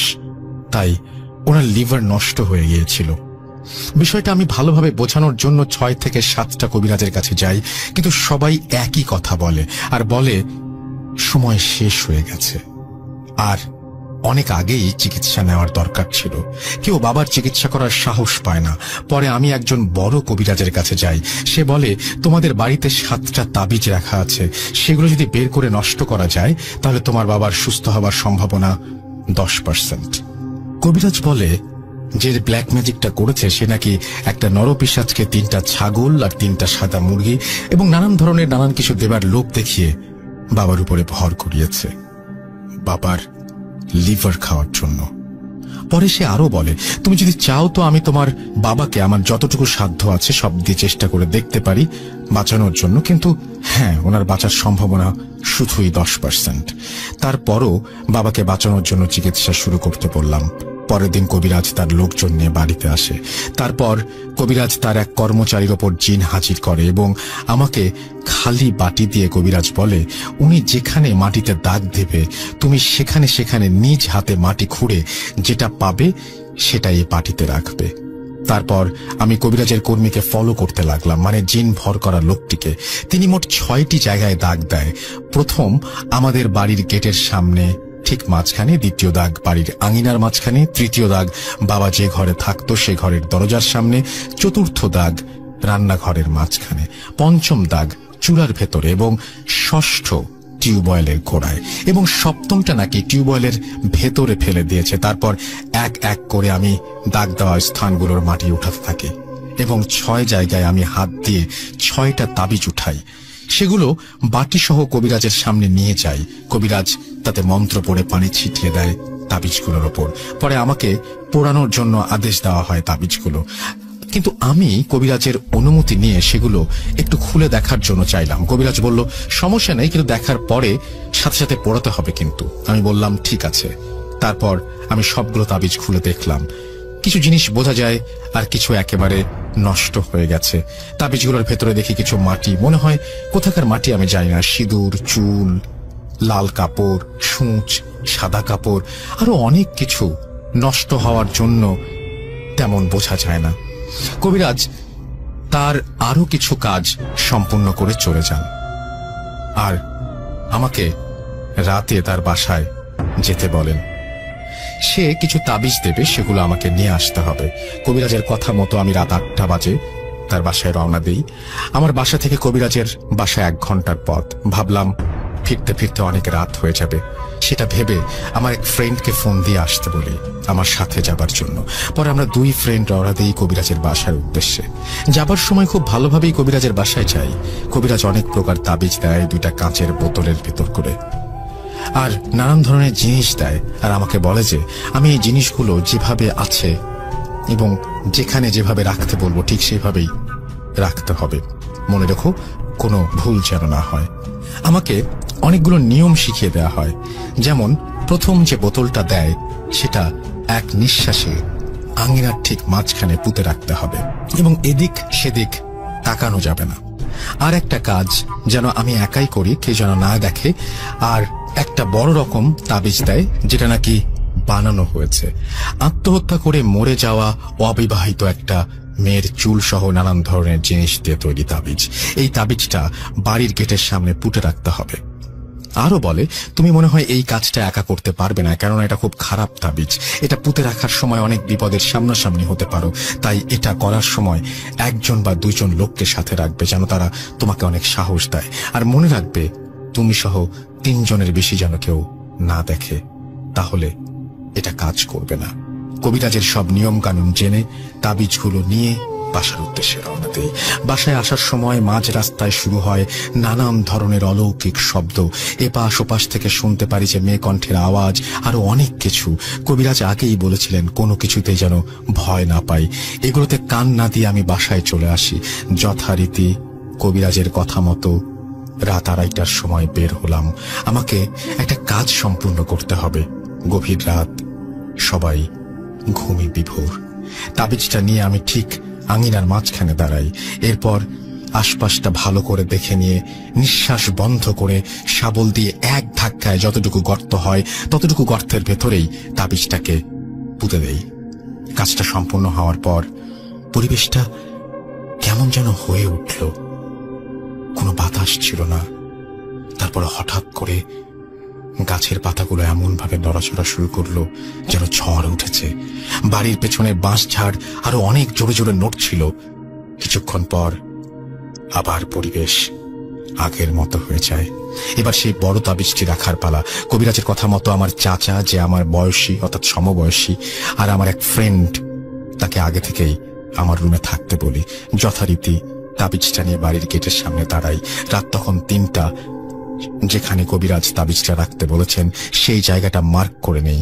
এবার আমার সাথে যে 2 জন ছিল ওদেরকে বলি, তোরা আমাকে খেয়াল রাখবি, আশেপাশে নজর রাখবি, যেন কেউ কাজ করার সময় বাধা না দেয়। সবাই রেডি। এবার যেখানেই তাবিজটা রাখার জন্য নিঃশ্বাস বন্ধ করে শাবল দিয়ে মাটিতে আঘাত করছি, ভাবতেও পারিনি যে কিছুক্ষণের মধ্যে এমন ভয়ঙ্কর পরিস্থিতির শিকার হতে হবে। আমার মাথার ভেতর ঝিমঝিম করছে, আর আশেপাশের চারিদিকে এমন তীব্র গতিতে বাতাস শুরু হয়েছে যেন কাল বৈশাখীর ঝড়। নিঃশ্বাস বন্ধ, গর্ত করা শেষ। এবার যেই না তাবিজটা রাখতে যাব, ঠিক তখনই শুরু হয় সেই নরপিশাচ আর যেই মেয়েটার মাথার চুল দিয়ে বানানো তাবিজ, সেই 2 জনের চিৎকারের আওয়াজ। পিশাচের ভাঙা ভাঙা কণ্ঠ আর আত্মহত্যা করা মেয়েটির কণ্ঠ। আমি আরো দ্রুত গতিতে যেই তাবিজটা গর্তের ভেতর রাখতে যাব, ঠিক তখনই আমাকে কি যেন এমন জোরে একটা থাপ্পড় মারে। আমি পেছনে ছিটকে পড়ে যাই। তারপরও নিঃশ্বাস বন্ধ থাকা অবস্থায় বাবাকে বাঁচানোর তীব্র চেষ্টা করি। গর্তের ভেতর তাবিজটা কোনো রকমে মাটি চাপা দেই। তারপর আস্তে পরিবেশটা আগের মতো হয়ে যায়। পরে সারা রাত আর কোনো শব্দ শুনতে পাইনি। একদম স্বাভাবিক রাতের মতোই কেটে যায়। পরদিন কবিরাজ আসে আমাদের বাসায়। সে সরিষা ছিটিয়ে দেয়। পরে তার কর্মীর ওপর জিন হাজির করে। তার কাছ থেকে আমরা জানতে পারি আমাদের কাজ সম্পূর্ণ হয়েছে। এখন একমাত্র আল্লাহ যদি ওনার হায়াত দিয়ে থাকেন তাহলে উনি সুস্থ হবেন। কথা বলে কবিরাজ চলে যান। এমনিতেই কারো চোখে ঘুম নেই। সেদিন রাতে কেন জানি বাবা ব্যথায় আর চিল্লান না, স্বাভাবিক মানুষের মতো ঘুমান। কতদিন ঘুমাই না বিছানায়। যেই না শুয়েছি কখন জানি ঘুমিয়ে পড়েছি, বুঝতেই পারিনি। আর তখনই আমি অনেক খারাপ একটা স্বপ্ন দেখি। স্বপ্নে দেখি অনেক রাত আমাদের বাসায় মহিলা পুরুষ উভয়েই অনেক মানুষ জমা হয়েছে। মানুষগুলোর ভেতরে আমি কাউকে চিনি না, কারো মুখটা ভালোভাবে বোঝা যায় না, এবং মানুষগুলো কেউ কারোর সাথে কথা বলে না, শুধু এদিক ওদিক ঘোরাফেরা করছে।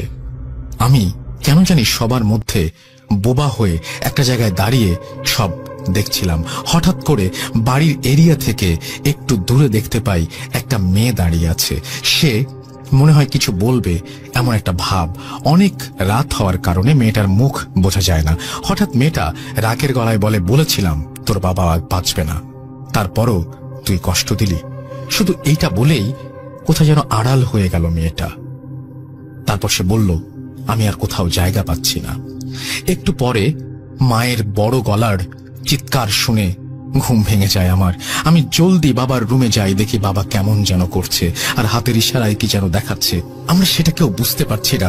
আমি পানি নিয়ে এসে বাবার মুখে দিতেই একেবারে যতটা পানি খেয়ে ফেলে। মনে হয় 1 সপ্তাহে এতখানি পানি খায় না। তখন রাত 12টার মতো হবে। বাবার এমন অবস্থা দেখে আশেপাশের সবাই চলে আসে। বাবা শুধু আমাকে ইশারায় বলছে আমি যেন তাকে কোলে নিই। তখন আমি তাকে বুকের মাঝে জড়িয়ে ধরি আর বারবার মায়ের কাছে পানি চাইতে থাকে। বাবার এমন অবস্থা দেখে আমি আমার ছোট ভাই আর ফুপুকে সবার কাছে ফোন দিতে বলি। আমার আর বুঝতে বাকি ছিল না যে বাবা আর আমাদের মাঝে থাকবে না। এভাবেই 2 ঘন্টা কেটে যায়, সবাই চলে আসে। এমন সময় বাবা আমার কোলে থাকা অবস্থায় একদম নিস্তব্ধ হয়ে পড়ে, আর পানিও যাচ্ছে না, ইশারাও করছে না। কোন রকম বোঝা যাচ্ছে একটু একটু করে নিঃশ্বাস নিচ্ছে। এমন সময় ফুপু হঠাৎ বলে ওঠে, দেখো তো তোমার বাবার শরীরে কোনো তাবিজ আছে কিনা। আমি বললাম, হ্যাঁ একটা তো আছে, কবিরাজ দিয়েছিলেন। ফুপু বলল, তাড়াতাড়ি তাবিজটা কেটে ফেলো, এই জন্য এতক্ষণ কষ্ট করছে। আমি যখনই তাবিজটা কেটে দিলাম, ঠিক তার 1 মিনিট পর বাবা আর নিঃশ্বাস নেয় না। রাত তখন 2:30 মতো। আমার বুকের ভেতর থাকতেই বাবা আমাদের ছেড়ে চলে গেলেন না ফেরার দেশে। যখনই কনফার্ম হলাম যে বাবা বেঁচে নেই, তখনই সবাই একসঙ্গে কান্না শুরু করে, আর আমার চোখ যেন অন্ধকার হয়ে আসছে। কিছুই দেখতে পাচ্ছি না, কখন জানি সেন্স হারিয়ে ফেলি। তারপর আর কিছু মনে নেই। পরে আমার সেন্স ফিরে আসে ফজরের আজানের একটু আগে। আমি দেখি আমার ফ্রেন্ড আমার মাথায় পানি দিচ্ছে। সকাল হতে না হতেই বাবাকে দাফন করার জন্য সবকিছু রেডি। আমার আত্মীয় স্বজনরা এবং পরিবারের সবাই শুধু কান্না করছিল, ভীষণভাবে ভেঙে পড়ছিল সবাই। সকাল 9টায় বাবার জানাজার নামাজ শেষ হয়। এত কম বয়সে নিজে কাঁধে করে বাবাকে কবরে নিয়ে যাচ্ছি, এটা ভাবতেই বুকটা কেমন যেন ফেটে যাচ্ছে। কান্না করতে করতে একটা সময় আমার মুখ দিয়ে আওয়াজ বের হচ্ছিল না, শুধু চোখ দিয়ে পানি পুরো শরীর ভিজিয়ে দিচ্ছিল। তখন যে কষ্ট, বুক ফেটে যাচ্ছিল, সেটা সেই বুঝবে যে বাবার লাশ কাঁধে নিয়েছে। বাবার দাফন কাজ সম্পূর্ণ করে সবাই দোয়া করে বাসায় চলে আসি। পরে আস্তে আস্তে সব স্বাভাবিক হয়ে যায়। এভাবেই দেখতে দেখতে 3 দিন হয়ে গেল। 11 দিনের খতম হয়ে যায়, 40 দিনের খতম হয়ে যায়। সবাই একটু স্বাভাবিক। আর এদিকে পরিবারের অভাব দেখা দেয়। মাত্র 19 বছর বয়সে পরিবারের হাল ধরতে হয় আমার। হঠাৎ করে কোনো কাজ বা চাকরি না পাওয়ায় পরিবারের মা, ছোট ভাই, ছোট বোনদের কথা চিন্তা করে পরিবার ছেড়ে অল্প কিছু জমি ছিল সেটা বিক্রি করে চলে আসি। অর্থাৎ আমি দুবাই চলে আসি। দুবাই আসা মাত্র 7 মাস হয়েছে। সবাই আমার জন্য দোয়া করবেন যেন আমি আমার পরিবারের খেয়াল রাখতে পারি। আর একমাত্র আমি ছাড়া কেউ নেই আমার পরিবারকে দেখার জন্য। এভাবেই শেষ হয় বাবাকে নিজের বুকে জড়িয়ে রেখে বিদায় জানানোর এক মর্মান্তিক ঘটনা। কি এমন ব্ল্যাক ম্যাজিক করা হয়েছিল যে তার কোনো প্রতিকারই করতে পারলাম না? এই জগতে এমনও কিছু মানুষ আছে যারা সবসময় মানুষের ক্ষতি চায়। তাই আমি একটা কথাই বলবো, সবাই যেন এই অন্ধকার জগতে ব্ল্যাক ম্যাজিক বা কালো জাদু থেকে দূরে থাকেন আর সাবধানে থাকবেন। ধন্যবাদ। এরপরে তিনি তার নাম টাম সবকিছু শেয়ার করেছেন এবং তিনি বলেছেন এগুলো কোনো কিছু শেয়ার না করতে। অনেক ধন্যবাদ আপনাকে এই ঘটনাটি পাঠানোর জন্য। আমি জানি না যে এরকম ক্যান্সারের পরে আপনারা জানতে পেরেছেন ব্ল্যাক ম্যাজিক। আমি জানি না যে ব্যাপারটা আসলে কি হয়েছিল, তবে ব্ল্যাক ম্যাজিক তো আসলেই আছে। এবং এটা যেন এই ভয়াবহ দিকের কথা চিন্তা না করে কেউ না করেন, সেটাই আমার সবার কাছে অনুরোধ থাকবে। আমরা এরকম পাপের কাজ যেন না করি। যাই হোক, আশা করছি এই ঘটনাটি আপনাদের ভালো লেগেছে। যদি ভালো লাগে তাহলে অবশ্যই আমাদের জানাবেন। আমরা চলে যাব আমাদের পরের ঘটনায়। আমাদের পরের ঘটনাটি এসছে দেশের বাইরে থেকে এবং আমাদের একজন লিসেনার এই ঘটনাটি পাঠিয়েছেন। তিনি শুরুতেই বলে দিয়েছেন তিনি দীর্ঘদিন, অর্থাৎ তার বড় হয়ে ওঠাটা দেশের বাইরে বলেই তার বাংলা অতটা ভালো না, সেটা তিনি জানিয়েছেন। তারপরে তিনি আপনাদের জন্য ঘটনা শেয়ার করেছেন এবং আশা করছি তার ঘটনা আপনাদের ভালো লাগবে। এবং এতটুকু যদি কোনো ঘটনা আপনাদের আনন্দ দিতে পারে, আমারও অনেক অনেক অনেক বেশি সেটা ভালো লাগবে। আশা করছি যে ঘটনাটি আমরা শুনবো এই ঘটনাটি আপনাদের ভালো লাগবে এবং এই ঘটনাটি অনেকটা ফার্স্ট হ্যান্ড স্টোরি বলতে পারেন। সো ভালো লাগা উচিত। চলুন শুনে আসি আমাদের পরবর্তী ঘটনাটি। যেভাবে লেখা আছে আমি সেভাবেই পড়ে শোনাচ্ছি। আসসালামু আলাইকুম রাসেল ভাই। ওয়ালাইকুম সালাম। আশা করি ভালো আছেন। আমি রায়হান। এইচএসসি পরীক্ষা শেষ করেছি এবং ইউনিভার্সিটিতে ভর্তি হব এইবার। ঠিকানা টাঙ্গাইল জেলার ভুয়াপুর থানা, নিকরাইল ইউনিয়ন। আমি ভূত.com নিয়মিত শুনি। আমার ছোট থেকেই শখ ভৌতিক বা অলৌকিক ঘটনা সংগ্রহ করা। সেখান থেকেই মূলত ভূত.com এর প্রতি ভালোবাসা জন্মায়। আজ আমি নিজের সংগ্রহ করা এবং আমার পরিচিত এক দাদুর সাথে ঘটে যাওয়া একটা ঘটনা শেয়ার করতে যাচ্ছি। ঘটনাটি কালো জাদু এবং জিন কেন্দ্রিক। ভালো লাগলে পড়ে শোনাবেন। অবশ্য না শোনালেও দুঃখ নেই, আপনি পড়লেই আমি সার্থক। আমি ঘটনাটি শুরু করছি। যার সাথে ঘটনাটি ঘটে তার মতো করে বলার চেষ্টা করছি।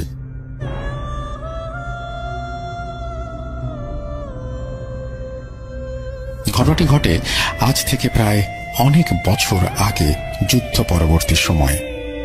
আমি আসগর, বয়স তখন সবে যৌবনে পদার্পণ করব। জীবনের এই সময়টাতে মানুষ সব থেকে বেশি সাহসী হয়। আমিও ছিলাম যথেষ্ট সাহসী। কখনো মনে অলৌকিক কোনো কিছু নিয়ে ভয় ছিল না। টকবগে রক্ত, গরম শরীর, মেজাজ যেন বজ্রপাতের মতো ভয়ঙ্কর। আমি ততদিন ভৌতিক কিছু বিশ্বাস করতাম না যতদিন আমার সাথে কোনো ঘটনা না ঘটে। কোন ঘটনা বলছি। যুদ্ধের পরবর্তী সময় আমাদের গ্রামেও দেশের অন্যান্য জায়গায় দুর্বিষহ পরিস্থিতি। সময়টা বোধ করি 1973 থেকে 1974 হবে। হানাদার বাহিনী বিদায় নিয়েছে। গ্রামের লোকজন তখন খুবই কম ছিল। আমার বাড়ি একটা বিশাল জায়গা জুড়ে। পুরনো আমলের বংশীয় সূত্রে যথেষ্ট প্রতিপত্তি আছে। পূর্ববর্তী লোকজন ভারতে বসবাস করতেন। আমার দাদা বংশীয় সূত্রে বাংলাদেশের জায়গা জমির অংশীদারি হয়ে এখানে বসবাস শুরু করেন। বাড়ি থেকে বাজার পায়ে হেঁটে প্রায় 1 ঘন্টার মতো পথ।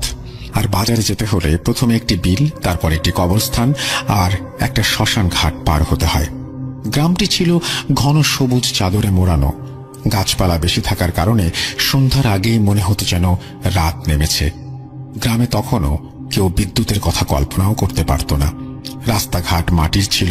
সন্ধ্যার পর কোনো পাখির ডাকও শোনা যেত না। পরিবারে তখন একমাত্র আমার দাদি ছিলেন। বাবা মা অনেক আগেই আমার জন্মের 6 বছরের মধ্যেই মারা গিয়েছিলেন। যুদ্ধের পূর্বে আমার পরিবারের ছোট চাচা চাচি তাদের 2 ছেলে নিয়ে ভারতে পাড়ি জমান। ঘটনা শুরু হয় একদিন আমি বাজারে গিয়ে বন্ধুদের সাথে যাত্রা দেখতে পাশের গ্রামে যাই। দেখতে দেখতে মধ্যরাত হয়ে যায়। বাড়িতে যাওয়ার কথা প্রায় ভুলেই গিয়েছিলাম।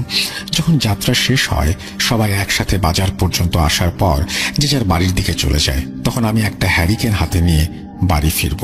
তখনও আমার মনে কোনো ভয় কাজ করেনি। দাদার সাথে আগে অনেক জায়গায় যাত্রা দেখতে গিয়েছি, এই প্রথম একা গিয়েছিলাম। তখন মধ্যরাত। সে কথা মাথায় না রেখে আমাকে যেতে হবে এটা বেশি করে ভেবেছিলাম। তাই আমি বাড়ির উদ্দেশ্যে রওনা হই। এই পর্যন্ত কোনো সমস্যার সম্মুখীন হইনি বা কোনো ভৌতিক চিন্তাও মাথায় আসেনি।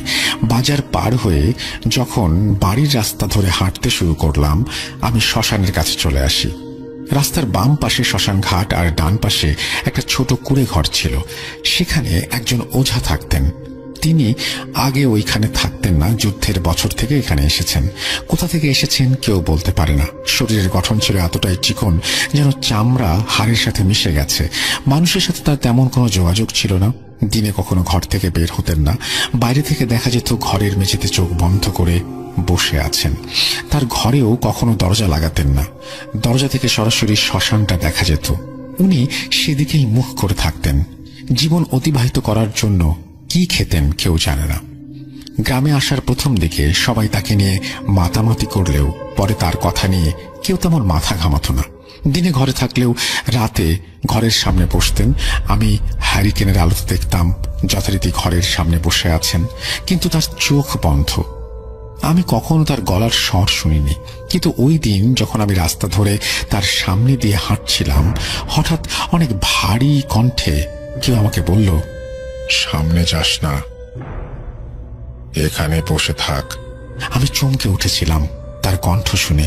আমি জীবনে এত ভারী কণ্ঠস্বর শুনিনি। কিন্তু আমি পাত্তা না দিয়ে আর কোনো কথা না বলে হাঁটতে লাগলাম। তার কথা শোনার পর আমার সামনে যেতে ইচ্ছা করছিল না, কিন্তু আমি তারপরও গেলাম। আমি সামনে এগিয়ে শ্মশান পার হলাম। তখন রাস্তাটা ছিল সোজা বাড়ির দিকে আর 2 পাশে জঙ্গলের মতো ঘন গাছপালা। তারপর মিনিট দুয়েক হাঁটলাম। হঠাৎ মনে হলো আমি কিছু শব্দ শুনছি, কিন্তু সেগুলো মনে হচ্ছে খুব চাপা গলায় 3 থেকে 4 জন মানুষ একসাথে বলছে, চলে আয়, আয়, আর একটু সামনে আয়। আমি কখনো জীবনে ভয় অনুভব না করলেও ওই দিন প্রথম আমি ভয়ে কেঁপে উঠলাম। তারপর কেউ যেন পেছন থেকে আমার কানের কাছে এসে চাপা কণ্ঠে বলছে, চলে আয়, আয়, আর একটু সামনে আয়। ধীরে ধীরে আওয়াজ মিলিয়ে যাচ্ছে। আবার শুনছি, চলে আয়, আয়, আর একটু সামনে আয়। এইবার সামনে যাব নাকি পেছনে যাব বুঝতে পারলাম না, ভয় করছে। এই বুঝি সামনে কেউ ভয়ঙ্কর চেহারা নিয়ে দাঁড়িয়ে, অথবা পেছন থেকে কেউ গলা টিপে ধরবে। আমি ভয়ে ভয়ে আল্লাহ আল্লাহ করতে লাগলাম। হঠাৎ সামনে মনে হলো মানুষের মতো কেউ একজন দাঁড়িয়ে। আমি ভয়ে কেঁপে উঠলাম। আমার শির দ্বারা দিয়ে যেন ঠান্ডা স্রোত বয়ে যাচ্ছে। খেয়াল করলাম আমার হাত কাঁপছে। তবু সাহস দেখিয়ে আমি হ্যারিকেনটা একটু উঁচু করে দেখার চেষ্টা করলাম। দেখি সামনে এক বৃদ্ধ লোক দাঁড়িয়ে আছে। লম্বা 6 ফুট হবে, পরনে কোনো কাপড় নেই। আমি দেখার পর আকৃতি বিকৃত হতে শুরু করলো। চোখ স্বাভাবিক মানুষের থেকে বড় হচ্ছে এবং বাইরে বেরিয়ে আসছে। মুখের জিহ্বা অস্বাভাবিকভাবে বেরিয়ে থুতনির নিচে একদম বুক পর্যন্ত নেমে গেছে এবং সেটা নড়ছে। নাকের জায়গায় একটা গর্ত তৈরি হচ্ছে। শরীরটা কালো রোমে ভরে যাচ্ছে। আমাকে হাতের ইশারায় কাছে যেতে বলছে। আমি অনেক বেশি ভয় পেয়ে দাঁড়িয়ে রইলাম। আমি বুঝতে পারছিলাম আমি অজ্ঞান হয়ে যাব, কিন্তু ভাবছি আমি কি সকালের সূর্যের আলো দেখতে পারবো? আমি হয়তো আজ মারা যাব, কিন্তু আমার মৃত্যুটা স্বাভাবিক হবে না। সকালে মানুষ হয়তো আমার ছিন্ন ভিন্ন লাশটা দেখবে। ওই পিশাচরূপী অবয়ব আজ আমাকে হত্যা করবে। মরে যাওয়ার আগে আমি দাদা দাদিকে একবার দেখতেও পারলাম না। আমি ভয় আতঙ্কে চুপ করেছিলাম, কিন্তু আমার চোখের পানি পড়ছে। আমি দৌড়ে পালিয়ে যেতে পারছি না। আমার হাত পা যেন অবশ হয়ে গেছে। আমি শরীর নাড়াতে পারছি না। অবয়বটা চোখের পলকে ঠিক আমার মুখের কাছে এসে পড়ল। আমি ভয়ে চিৎকার দেব, কিন্তু গলা দিয়ে কোনো আওয়াজ বের হচ্ছে না। আমি চোখ বন্ধ করে ফেললাম। তার লোমশ হাত দিয়ে আমার গলা ধরে উপরে তুলল। আমার হাত থেকে হ্যারিকেনটা পড়ে গেল। এবার আমার শ্বাস যেন বন্ধ হয়ে আসছিল। আমি 2 হাত দিয়ে তার হাত ছাড়াবার চেষ্টা করলাম। পাগুলো এমন ভাবে নাড়াচ্ছিলাম ফাঁসিতে ঝুলিয়ে দিলে একজন মানুষ যেভাবে নাড়ায়। আমার মনে হলো এটাই আমার জীবনের শেষ মুহূর্ত। এখন আমি মারা যাব। কিন্তু হঠাৎ আমাকে ছেড়ে দিল। আমি মাটিতে পড়ে গেলাম। পড়ে গিয়ে আমি আমার গলায় হাত দিলাম এবং কাশি হচ্ছিল। আর একটু হলে হয়তো আমি দুনিয়া ছেড়ে চলে যেতাম। আমি মাটিতে পড়ে বসে খেয়াল করলাম অবয়বটি মুহূর্তেই ছোট একটা সাপে পরিণত হয়ে সামনের দিকে চলে গেল এবং অন্ধকারে মিলিয়ে গেল। খেয়াল করলাম আমার পেছনে কেউ আছে। তাকিয়ে দেখি শ্মশান ঘাটের সেই ওঝা আমার পেছনে দাঁড়িয়ে, আমার দিকে রক্তবর্ণ রাগী দৃষ্টিতে তাকিয়ে, দাঁতের সাথে দাঁত লাগিয়ে ভ্রু কুঁচকে প্রচন্ড রাগে মোটা কর্কশ কণ্ঠে বলতে লাগলো, শরীরে খুব তেল, মরণের শখ জাগছে না? যা নদীতে ঝাঁপ দে, আগুনে ঝাঁপ দে। কেন কেন আসলি? তোকে চিনে নিয়েছে। তোর খুব বিপদ এখন। তোকে মেরেই দম নেবে। তোর মুন্ডু থর থেকে আলাদা করে তোর মগজ খাবে। খাবেই না কেন? যার রক্তে কলঙ্ক তার বাঁচার কথা না। হ্যারিকেনটা ফেলে আয় আমার সাথে। তিনি শ্মশানের কাছে নিজের ঘরের দিকে হাঁটতে লাগলেন। আমিও তাকে অনুসরণ করলাম এবং জিজ্ঞেস করলাম, রক্তে কলঙ্ক? আপনি কি বলতে চাচ্ছেন? আমাকে বুঝিয়ে বলুন। উনি চুপ করে আছেন। আবার জিজ্ঞেস করলাম, বলুন আমাকে। উনি কথা না বলে চুপ করে হেঁটে যাচ্ছেন। আমি আবার বললাম, দয়া করে বলুন আমাকে। কিছু না বলে আমাকে ঘরের কাছে নিয়ে ঢুকিয়ে আমার গায়ে কিছু পানি দিলেন এবং একটা লাল সুতা বেঁধে দিলেন। বললেন, এই জনয় খুব শক্তিশালী। যাদের উপর চালনা করা হয় তাদেরকে মেরে ফেলবে। যারা বাধা হবে তাদেরও বিনাশ করবে। আমি সামান্য সময়ের জন্য নিরাপদ দূরত্বে পাঠিয়ে দিয়েছি, তবে সম্পূর্ণরূপে যায়নি। আবার আসবে, তবে তুই আজ নিরাপদে সকালে বাড়ি যাবি। তোর বংশের সবচেয়ে প্রবীণ যিনি বেঁচে আছেন তাকে বলবি ও ফিরে এসেছে। আমি তার কথার কোনো অর্থ বুঝতে পারলাম না, আবার জিজ্ঞেস করার সাহসও পেলাম না। তার ভয়ানক দৃষ্টির দিকে তাকালে কিছু বলতে পারি না। আর একটু আগেই এত কিছু ঘটে গেছে যে আমি মানসিকভাবে খুব আঘাতপ্রাপ্ত। তাই চুপ করে বসে রইলাম। বসে থাকতে থাকতে ভোর হয়ে এলো। ঘরের এক কোণে চুপ করে চোখ বন্ধ করে তিনি বসে আছেন। আমি ঘরের চারিদিকে তাকিয়ে দেখলাম প্রায় 10টা মানুষের মাথার খুলি, সাথে 4টা ভেড়া আর 2টা গরুর মাথার খুলি, কিছু লাল সুতো, একটা বড় তৈলচিত্রের ছবি, যেখানে দেখা যাচ্ছে কিছু কালো কাপড় পরা মানুষ আকাশের দিকে তাকিয়ে আছে। সম্পূর্ণ আকাশ রক্তবর্ণ লাল, আর তাদের চারিদিকে অসংখ্য মাথার খুলি, অনেক ভয়ানক। আমি বেশিক্ষণ তাকিয়ে থাকতে পারলাম না ওই চিত্রের দিকে। উনি চোখ খুলে তাকিয়ে বললেন, যা। আমি কিছু না বলে বেরিয়ে এলাম। তারপর বাড়িতে চলে আসলাম। আসার পর দাদা আমাকে দেখে বললেন, তোর এই অবস্থা কেন? শুকনো মুখ, আর দেখি গলায় কিসের দাগ? হাত দিয়ে গলা সরিয়ে দেখে চমকে উঠলেন। বললেন, যা ভেবেছিলাম তাই, আবার আবার ফিরে এসেছ। আর কত নেবে সে? কবে ক্ষান্ত হবে? কাল কি হয়েছে ঠিক ঠিক করে বল আমাকে। আমি বললাম। শুনে আমার হাতটা ধরে টান দিয়ে বললেন, হায়, তাড়াতাড়ি খেয়ে নে, দেরি করার সময় নেই, আমাদের এখনই যেতে হবে। আমি খাওয়া দাওয়া শেষ করলাম। আমাকে নিয়ে দাদা নিজের ঘরে গিয়ে একটা পুরনো সিন্দুক থেকে 3টা তাবিজ বের করলেন। একটা আমাকে, একটা দাদিকে, আর একটা নিজে গলায় পরে আমাকে বললেন, এই তাবিজ যেন আমরা ফিরে আসার আগে না খোলা হয়। দাদি আর দাদা সব জানে। আমি কিছু বুঝতে পারছি না কেন সব হচ্ছে, কি হচ্ছে, কোথায় যাচ্ছি আমরা। আমি বললাম, কিছু বলো আমাকে, কি হয়েছে? এসব কি হচ্ছে? তুমি তো ভয় পাচ্ছ কেন?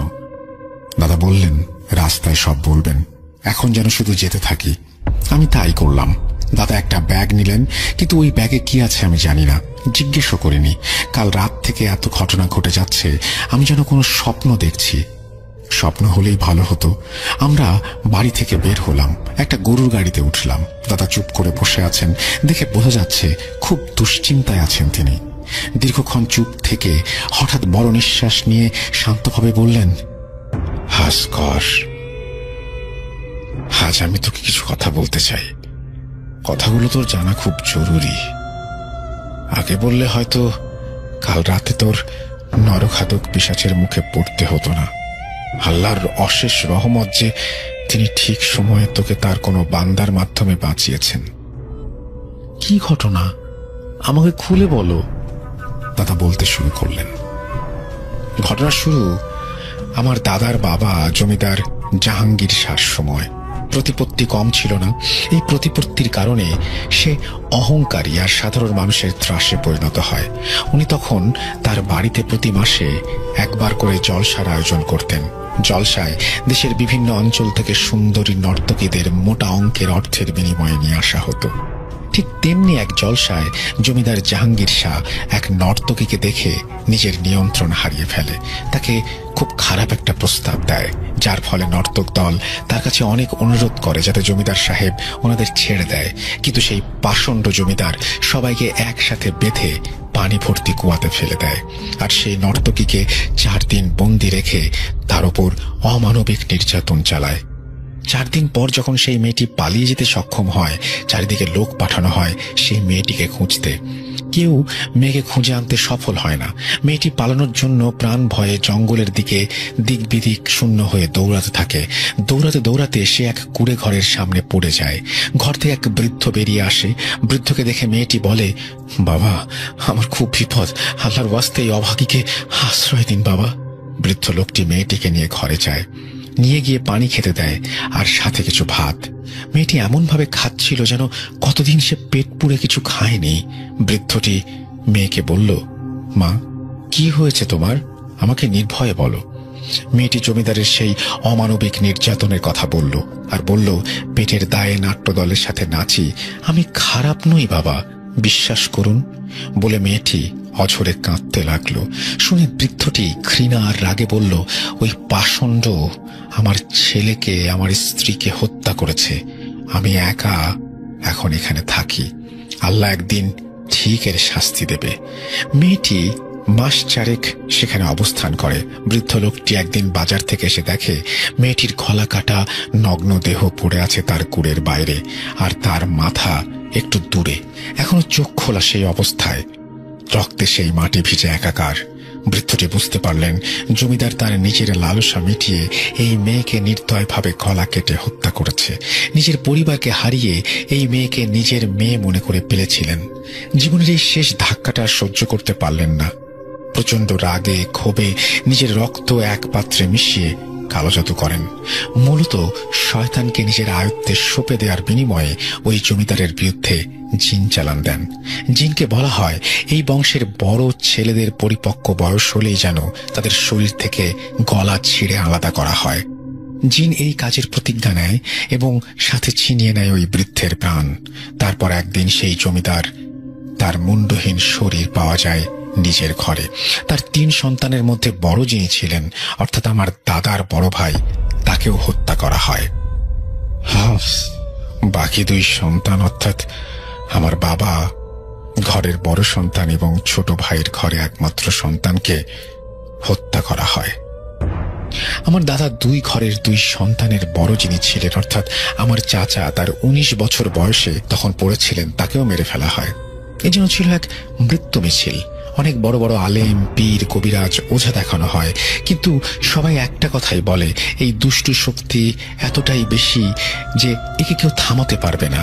দাদা সারা জীবনের জন্য মানুষ খুঁজতে থাকেন। তার বয়স যখন বার্ধক্যে পৌঁছায় তখন তিনি বাংলাদেশের সিলেটে এক হুজুরের সন্ধান পান। তারপর তিনি ছোট ছেলেকে সাথে নিয়ে আরো লোক লস্কর নিয়ে সিলেটে আসেন এবং সেই হুজুরকে সমস্ত ঘটনা বলার পর হুজুর বলেন, এর সমাধান আছে। এই শয়তানি শক্তিকে আটকানো যাবে, কিন্তু বিনাশ সম্ভব নয়।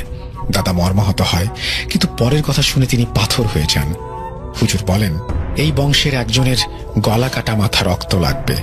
দাদা ভেবে উঠতে পারেন না কিভাবে এক জীবন্ত প্রাণকে বিনাশ করে আগত ভবিষ্যৎ বাঁচাবেন। দাদা তখন বলে ওঠেন, ঠিক আছে, ব্যবস্থা হবে, কিন্তু আপনি আজ রাতে যা করবেন শুরু করুন। আর কোনো প্রাণ আমি নিতে দেব না। দাদার সাথে যাওয়া সব লোকজন দাদার কথা আর তার চোখ দেখে বুঝতে পেরেছিলেন তিনি কি বলতে চাচ্ছেন। সবাই তাকে থামাতে চাইলে তিনি কঠোরভাবে সবাইকে এই ব্যাপারে কথা বলতে নিষেধ করেন। উপস্থিত সবাই কান্না চোখে অদ্ভুতভাবে তাকিয়ে থাকে। আমার বাবা বয়সে অপরিপক্ক হওয়ায় তেমন কিছু বলতে পারেন না। ওই দিন সন্ধ্যায় দাদা সবার কাছ থেকে বিদায় নেন এবং আমার বাবাকে জড়িয়ে ধরে বলেন, জীবনে সবসময় আল্লাহর পথে চলবে, কখনো কারো অন্যায় করবে না। বলে তিনি শক্ত করে জড়িয়ে ধরে চোখ বন্ধ করলেন। চোখ যখন খুললেন সবাই দেখতে পেল ছলছল করা চোখ। তারপর সবাইকে আমার বাবাকে দেখিয়ে বললেন, ওকে তোমরা কাজ শেষ হলে ওর মায়ের কাছে নিয়ে যাবে, ও যেন কিছু বুঝতে না পারে, এবং আমার স্ত্রীকে বলবা আমাকে ক্ষমা করে দিতে। তার প্রতি আমি কোনো হক আদায় করিনি, করতে পারিনি, আমাকে যেন ক্ষমা করে দেয়। তাকে আমি ভালোবাসি, তোমাদের কাছেও আমি ক্ষমা চাই। বলে হুজুরকে ডাকলেন। তখন হুজুরের অল্প বয়সী 8 জন ছাত্র এবং হুজুর আসলেন। এসে উপস্থিত সবাইকে সান্ত্বনা দিলেন এবং একজন ছাত্রের দিকে ইঙ্গিত করে একটি গুরুত্বপূর্ণ কথা বললেন, এই শয়তান আমি পৃথিবী থেকে যাওয়ার পর মুক্ত হলে আমার এই শিষ্যের শরণাপন্ন হবেন। আজীবন এই বংশের লোক যেন আমার এই শিষ্যের সাথে যোগাযোগ করে। বলে দাদাকে একটা ঘরে নিয়ে যাওয়া হয়। পরের দিন সকালে হুজুর সবাইকে সমবেত করে একটি কালো বোতল, একটি কালো ছোট সিন্দুকে রেখে নির্দেশ দেন এই সিন্দুক যেন সবাই ভারতে নিয়ে যায় এবং দাদার কবরের পাশে পুঁতে দেয়া হয়, এবং কঠোর নির্দেশ দেয়া হয় লাশ পচে গেলেও যেন এই লাশ দাদার সেই পৈতৃক মহলে কবর দেয়া হয়। সবাই দাদার মৃত গলাবিহীন লাশ নিয়ে ভারতে আসে। আস্তে আস্তে সেই লাশ প্রায় সবটুকু গলে পচে নষ্ট হয়ে গিয়েছিল। বাকি ছিল শুধু গলা পচা এক মাংসপিণ্ড। পরবর্তীতে আমার বাবা যখন জমিদারি সামলায়, তার অসুস্থজনিত কারণে অকালে মৃত্যু হয়। তিনি পরবর্তীতে আমাদের 2 ভাইকে সম্পত্তির ভাগ দেন। বড় ভাই তখনও বিবাহ করেনি। উনি 31 বছর বয়সে মারা যান এবং ওনার সমস্ত সম্পত্তি তিনি বিভিন্ন ট্রাস্ট এবং গরিবদের দিয়ে যান। আর আমাকে যতটুকু দিয়েছিলেন সব জমি ছিল বাংলাদেশে। আমি এখানে চলে আসি, সেখানে শুধু এখন আমাদের এই সেই পুরনো জমিদার বাড়িটি আছে। তুই তো জানিস আমরা মাঝে মাঝে সেখানে যাই এবং তোর ছোট চাচা সেখানে থাকে। তোকে এই ঝামেলা মিটে গেলে প্রথমবারের মতো নিয়ে যাব। দাদার এই আত্মত্যাগ আমরা কখনো ভুলিনি, কিন্তু কিভাবে এই শয়তান আবার ফিরে এলো জানি না। দাদার এই সম্পূর্ণ ঘটনা শুনে আমি এত আশ্চর্য হলাম, কি বলবো বুঝতে পারলাম না। এই জন্য রূপকথার কোনো গল্প। আমি দাদাকে বললাম, দাদা তাহলে হুজুরের সেই শিষ্য এখন কোথায়? আমরা কি তার কাছে যাচ্ছি? দাদা বললেন, না, উনি জীবিত নেই, কিন্তু উনি মারা যাবার আগে তার এক শিষ্যের সাথে আমাকে পরিচয় করিয়ে দিয়ে বলেছিলেন ভবিষ্যতে আমি যেন তার সাথে যোগাযোগ রাখি। উনিও কি এখন সিলেট? আমরা কি সিলেট যাচ্ছি? না, যুদ্ধের পরের বছর অনেক খুঁজে আমি তাকে নিয়ে আসি, অনেক অনুরোধ করে তাকে আমি সিরাজগঞ্জে রেখে দেই। তিনি সেখানে এক বড় মাদ্রাসায় পড়ান। আমরা সেখানেই যাচ্ছি। একটু পর আমরা নদী পার হয়ে সেখানে যাব। এই তো প্রায় নদীর ঘাটে এসে গেছি। আমি নৌকার ব্যবস্থা করে রেখেছি। যেতে রাত হলে আমরা খুব বিপদে পড়ব। শুনে আমার অন্তরাত্মা কেঁপে উঠল। এত কিছু দেখে আর শুনে আমি সত্যি খুব ভীত হয়ে গিয়েছি। দেখতে দেখতে নদী ঘাটে পৌঁছালাম। ছাউনিওয়ালা নৌকা দেখলাম, সেখানে দুজন মাঝি আগে থেকে এসে বসে আছে। আমাদের নদীর ঘাটে পৌঁছাতে পৌঁছাতে তখন দুপুর প্রায়। দাদা তাড়াতাড়ি করে নেমে নৌকায় উঠলেন। মাঝিকে বললেন যেন সূর্য ডোবার আগে আমরা পৌঁছাতে পারি, কিন্তু সেই ভাগ্য আর হলো না। এখনো হয়তো ভয় পাওয়া বাকি ছিল। হঠাৎ অন্ধকার হয়ে এলো চারপাশ। আমরা ভয়ে এবার একসাথে বসেছিলাম। দাদা মাঝিকে নির্দেশ দিলেন যেন নৌকা তাড়াতাড়ি চালানো হয়। আমি ভয়ে জড়সড় হয়ে গেলাম। হঠাৎ মনে হলো ভারী কিছু নৌকার উপরে পড়লো, কিন্তু কোথা থেকে পড়লো? আমরা তো নদীতে। আমি আর দাদা ছাউনির ভেতর থেকে বেরিয়ে এলাম। দেখি একটা বলের মতো কিছু। কাছে যেতেই যা দেখলাম দেখে আমি চিৎকার করে উঠলাম। দুজন মাঝির একজন কাছে এলো। আমরা দেখলাম সেই ওঝার মাথা নৌকাতে পড়ে আছে, যিনি কাল রাতে আমাকে সাহায্য করেছিলেন। দাদা আমাকে বললেন, ভয় পাস না, তোকে যে তাবিজ দিয়েছি ওইটা আছে তো? ওইটা থাকলে ওই শয়তান আমাদের কিছু করতে পারবে না, কিন্তু দূর থেকে ভয় দেখাবে। তারপর দাদা নিজের ব্যাগ খুললেন। সেখানে দেখলাম 4টা কোরআন শরীফ। 2টা বের করে লম্বা কাপড়ে পেঁচিয়ে দুইজন মাঝির পেটে বেঁধে দিলেন। বললেন, তোমাদের অনেক কিছু দেখানো হবে, বলা হবে, তোমরা শুধু নৌকা চালিয়ে যাও, ভয় পেও না, তোমাদের স্পর্শও করতে পারবে না। মাঝি দুজনের চোখে স্পষ্ট ভয় ফুটে উঠেছিল। তারা নৌকার 2 কোণায় গেলেন। আমরা পাটাতনে বসলাম। একটু পর শুরু হলো এক ভয়ানক খেলা। আমরা 4 জন শুনতে পেলাম, আয় আয় চলে আয়, সাথে সেই বিভৎস হাসি। আমি দাদাকে জড়িয়ে ধরলাম। দাদা, আমি আর মাঝি 2 জন জোরে জোরে সূরা কালাম পড়তে লাগলাম। হঠাৎ নৌকা অস্বাভাবিকভাবে ডানে বায়ে দুলতে লাগলো। আমরা বুঝলাম কেন হচ্ছে। যখনই আমি আর দাদা ছাউনির বাইরে আসলাম, নৌকায় যতগুলো হ্যারিকেন বা আগুনের ব্যবস্থা ছিল সব একসাথে নিভে গেল। আবছা অন্ধকারে দেখতে পেলাম নৌকার চারিদিকে 4টি অবয়ব। সেই অবয়বটি মুখ থেকে জিভ বুক পর্যন্ত ঝুলে আছে এবং সেই জিভটা সাপের জিভের মতো নড়ছে। আমাদের চোখে 4টি অবয়ব একসাথে মিশে একটি হয়ে গেল। বিকট আওয়াজে হাসতে লাগলো তারা। হঠাৎ 2 জন মাঝি একসাথে চিৎকার করে বলে উঠল, আগুন আগুন বলে কোরআন শরীফ খুলে নিজের গায়ে পড়া জামা খুলে ফেলল। দাদা বারবার চিৎকার করে বললেন, এটা শয়তানের ধোঁকা, আগুন লাগেনি, খুলে ফেলিস না, খুলিস না। কিন্তু দাদা কিছু বলতে পারার আগেই ভয়ানক ঘটনাটি ঘটে গেল। কোরআনের নিচে রাখার সাথে সাথে একজন মাঝিকে সেই অবয়ব নৌকা থেকে ওপরে তুলে নিল। আরেকটি হাত দিয়ে গলার নিচের অংশ, আরেকটি হাত ওপরের অংশে ধরে খুব সহজেই শরীর থেকে মাথা আলাদা করে ফেলল। ফিনকি দিয়ে রক্ত বের হচ্ছিল। আমি জীবনে এত রক্ত আর এত ভয়াবহ দৃশ্য দেখিনি। আমি তাদেরকে জড়িয়ে ধরেছিলাম আর জোরে জোরে আল্লাহ আল্লাহ বলছিলাম। আমার হাত পা কাঁপছিল। তারপর শরীর ছেড়ে দিয়ে সেই মাথা হাতে নিয়ে যেই অংশে রক্ত পড়ছিল সেই অংশে জিহ্বা দিয়ে চেটে চেটে চুষে পানিতে ফেলে দিল। এই দৃশ্য দেখে আমি আর এক মাঝি আল্লাহ বলে নদীতে ঝাঁপ দিলাম, কিন্তু শেষ রক্ষা হয়নি। একইভাবে তাকেও ধরা হয়। মাথা ছিঁড়তে যাবে এমন সময় দাদা ভয়ে খুবই অসহায় হয়ে খুব জোরে জোরে আওয়াজ করে আজান দিতে শুরু করেন। আমি দাদাকে শক্ত করে ধরে আছি। আজান শুনেই সেই শয়তান মাঝিকে ছেড়ে দেয়, কিন্তু গলার প্রায় অর্ধেক অংশ ছিঁড়ে যাওয়াতে নিচে পড়ে তার 2 হাত দিয়ে গলা চেপে ধরে। চোখের কালো মণি উপরের দিকে উঠে যায়। চোখের সাদা অংশ দেখা যাচ্ছিল তার। গড়গড় করে আওয়াজ বের হচ্ছিল মুখ দিয়ে, আর ফিনকি দিয়ে রক্ত বের হচ্ছিল। দেখতে দেখতে তিনি মারা গেলেন। নৌকার পাটাতন লাল রক্তে ভিজে একাকার। সেই দৃশ্য দেখতে দেখতে আমি বুঝতে পারছিলাম আমি অজ্ঞান হয়ে যাব। দাদা আজান দিচ্ছিল আর এক হাত দিয়ে আমাকে ঝাঁকি দিলেন যেন অজ্ঞান না হয়ে যায়। কিন্তু আমি ওই রক্ত আর ভয়ানক দৃশ্য দেখে ভয়ে আমার হাত পা অনবরত কাঁপছিল আর বমি করে দিয়েছিলাম। এভাবে 4 বার আজান দেওয়ার পর আমি স্পষ্ট দেখতে পাই চারিদিকে এখনো অনেকটা আলো। নৌকা ঘাটে ভিড়ে আছে, মানে এখনো তাহলে সন্ধ্যা হয়নি। সম্পূর্ণটা শয়তানের ধোঁকা ছিল। ধোঁকা দিয়ে শয়তানটি 2 মাঝিকে মেরে ফেলে। হঠাৎ খেয়াল করলাম আমার পায়ের কাছে একটা মাথা, চোখ অর্ধেক খোলা। তাকিয়ে দেখলাম এটা সেই গরুর গাড়িওয়ালা যাকে আমরা গাড়িয়াল নামে ডাকি, তার মাথা। দাদা এবার নিজেকে ধিক্কার দিয়ে বললেন, কতটা নীচ আমরা! নিজেদের বাঁচাতে কতগুলো প্রাণ কোরবানি দিলাম, আর কত রক্ত চায়ও। নিজেকে সামলে নিয়ে বললেন, চলো, এখনো তো রাত হয়নি, আর মাদ্রাসাটা খুব কাছেই, একটু দূরেই, এবার হেঁটে যেতে হবে। আমরা নৌকা থেকে নেমে নদী পার হয়ে বেয়ে উঠলাম। দেখলাম সেখানে কোনো মানুষ নেই। একটু পর সন্ধ্যা হবে। একটু এগিয়ে যেতে রাস্তা পেলাম। সেই রাস্তা ধরে অল্প একটু হাঁটলেই কিছু মানুষের শব্দ পেলাম। বুঝলাম সামনে একটা শিক্ষা প্রতিষ্ঠান, অর্থাৎ এটি একটি মাদ্রাসা। আমরা মাদ্রাসার গেট দিয়ে ভেতরে ঢুকলাম। ঢুকতেই দেখি মাদ্রাসার ছোট ছোট বাচ্চারা বিকেলে খেলার সময় শেষ করে হাত মুখ ধুয়ে সন্ধ্যার নামাজের প্রস্তুতি নিচ্ছে। আমাদের দেখে সবাই এগিয়ে আসলো। একজন বলল, হুজুরকে ডেকে বলো জমিদার সাহেব এসেছেন। একজন গিয়ে হুজুরকে ডাকতে গেল। হুজুর এসে আমাদের দেখলেন। আমাদের মুখ শুকিয়ে গেছে, দুজন অনেক ঘেমে গেছি, আর আমি ভয়ে আতঙ্কে জোরে জোরে নিঃশ্বাস নিচ্ছি। হুজুরের দিকে তাকালাম। প্রায় মধ্যবয়সী এক লোক, লম্বা দাড়ি, মাথায় পাগড়ি, জুব্বা পরিহিত, আরাবিয়ান হুজুরদের মতো লম্বা কাপড় মাথার সামনে, ঘোমটার মতো। একটু দূর থেকে মুখ দেখা যায় না। এসে সবাইকে বললেন, ওনাদের ধরো, আমার রুমে নিয়ে আসো। আমাদের রুমে নেওয়া হলো।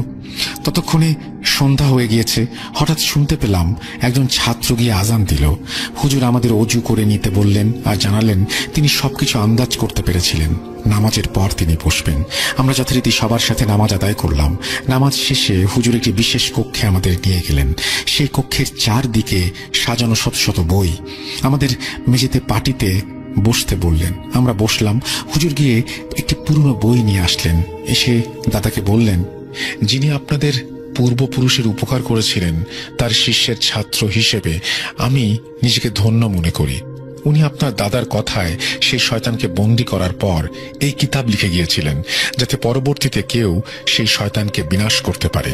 তখন ওই শয়তান অনেক শক্তিশালী ছিল বলে তাকে থামানোর জন্য আপনার দাদাকে আত্মত্যাগ করতে হয়, কিন্তু এখন সেই শয়তান অনেক দুর্বল। আপনি ভাববেন না আমি আজ তার বিনাশ করব ইনশাল্লাহ। কিন্তু দাদা বললেন, কিন্তু কি? আপনি সাহায্য করুন দয়া করে, আর দয়া করে বলবেন কিভাবে সেই শয়তান ছাড়া পেল। কিভাবে? শয়তানকে তো আমার দাদার কবরের পাশে পুঁতে দেওয়া হয়েছিল। হুজুর বললেন, আজ এশার নামাজের পর আমি আপনাদের জানাবো কেন ও কিভাবে মুক্তি পায় সেই শয়তান। আর ভাববেন না আজকে আটকাবো সেই শয়তানকে। তারপর হুজুর বললেন, আপনারা বিশ্রাম নিন আপাতত, বলে তিনি আমাদের একটা কক্ষে নিয়ে গেলেন। কিন্তু আমার মনে একটা খটকা লাগলো। তিনি একবারও জানতে চাইলেন না আমাদের সাথে কি হয়েছে, আমরা কতটা ভয়ানক পরিস্থিতির মুখে পড়েছিলাম। অতঃপর এশার নামাজের পর রাতে আমি দাদার সাথে হুজুর এবং সাথে 4 জন হুজুর আমাদের 2 জনকে মাঝখানে রেখে গোল করে বসলেন। আমি খেয়াল করলাম অনেক সুন্দর গন্ধে পুরো ঘর ভরে উঠেছে। হুজুর বললেন, আজ আপনাকে বিশেষ কিছু কথা বলবো, কারণ আজ আমাদের শেষ দেখা। দাদু কিছু বলতে যাবেন, তখন তাকে থামিয়ে দিয়ে বলতে শুরু করলেন, প্রথমবার যখন সেই শয়তানকে বন্দী করা হয় তখন সেই হুজুর তার শিষ্যদের মধ্যে একজনকে নির্বাচন করেছিলেন। কেন কখনো ভেবেছেন? কারণ ওই দলের মধ্যে ওই একজনই একমাত্র মানুষ ছিলেন, বাকিরা 3 জন জিন জাতি। ওই একজনের শিষ্য আমি। আমাকে হুকুম করা হয় যেন পরবর্তীতে আমি আপনাদের সাহায্য করি। তারপর মুচকি হেসে যা বললেন তা শুনে আমি নিজের কানকে বিশ্বাস করতে পারছিলাম না। আমি থমকে গেলাম তার কথা শুনে। তিনি মুচকি হেসে বললেন, আমি কখনো এই মাদ্রাসার বাইরে যাইনি। কেন জানেন? আমি চাইলে আপনি যখন আমাকে যুদ্ধের পর আসতে বলেন তখন আপনার বাড়িতে যেতে পারতাম।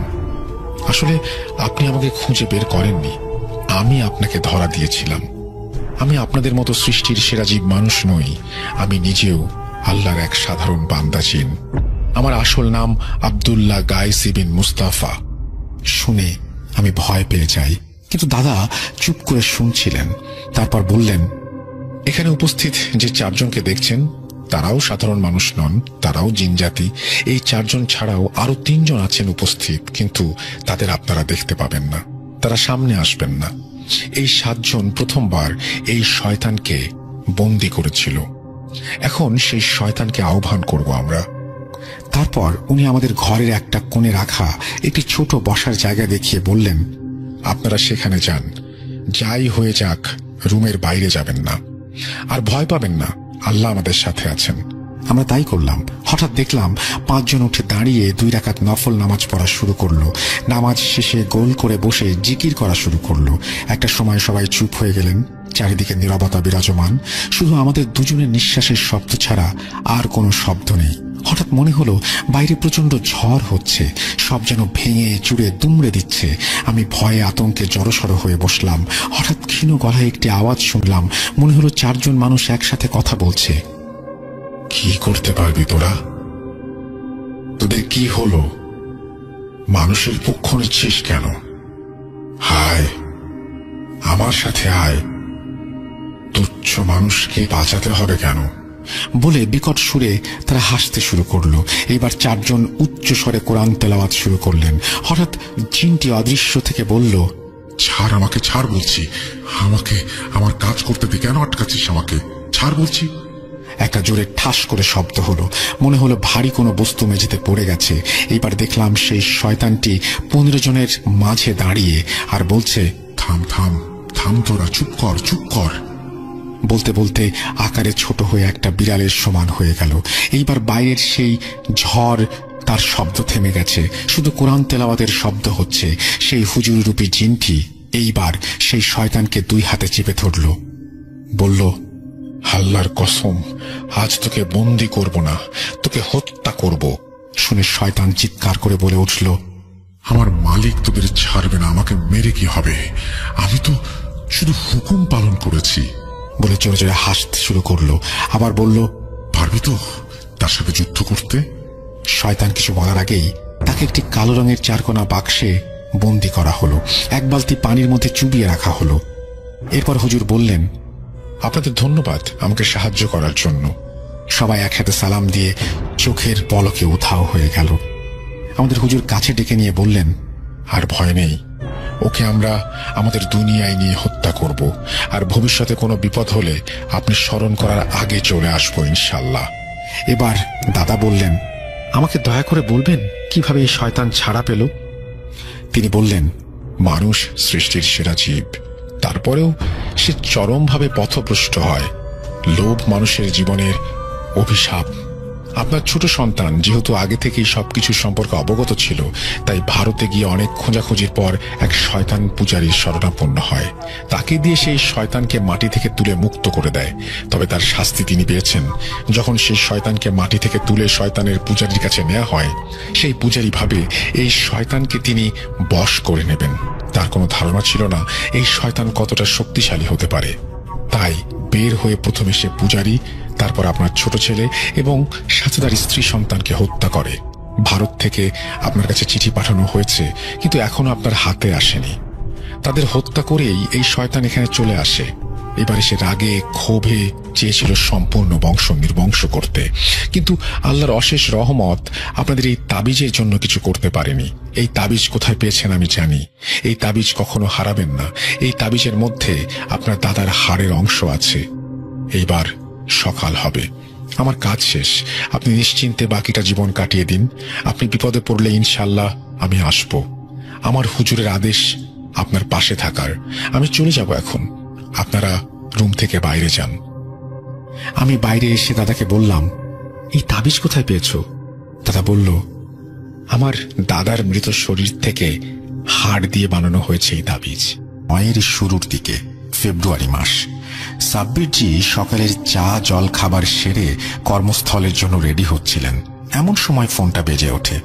ফোন তুলে সালাম জানাতেই অপর প্রান্ত থেকে একটি পরিচিত নারী কণ্ঠস্বর উদ্বিগ্ন স্বরে সালামের প্রত্যুত্তর জানিয়ে বলে ওঠে, সাব্বির বাবা, আমরা ভীষণ বিপদের মধ্যে আছি।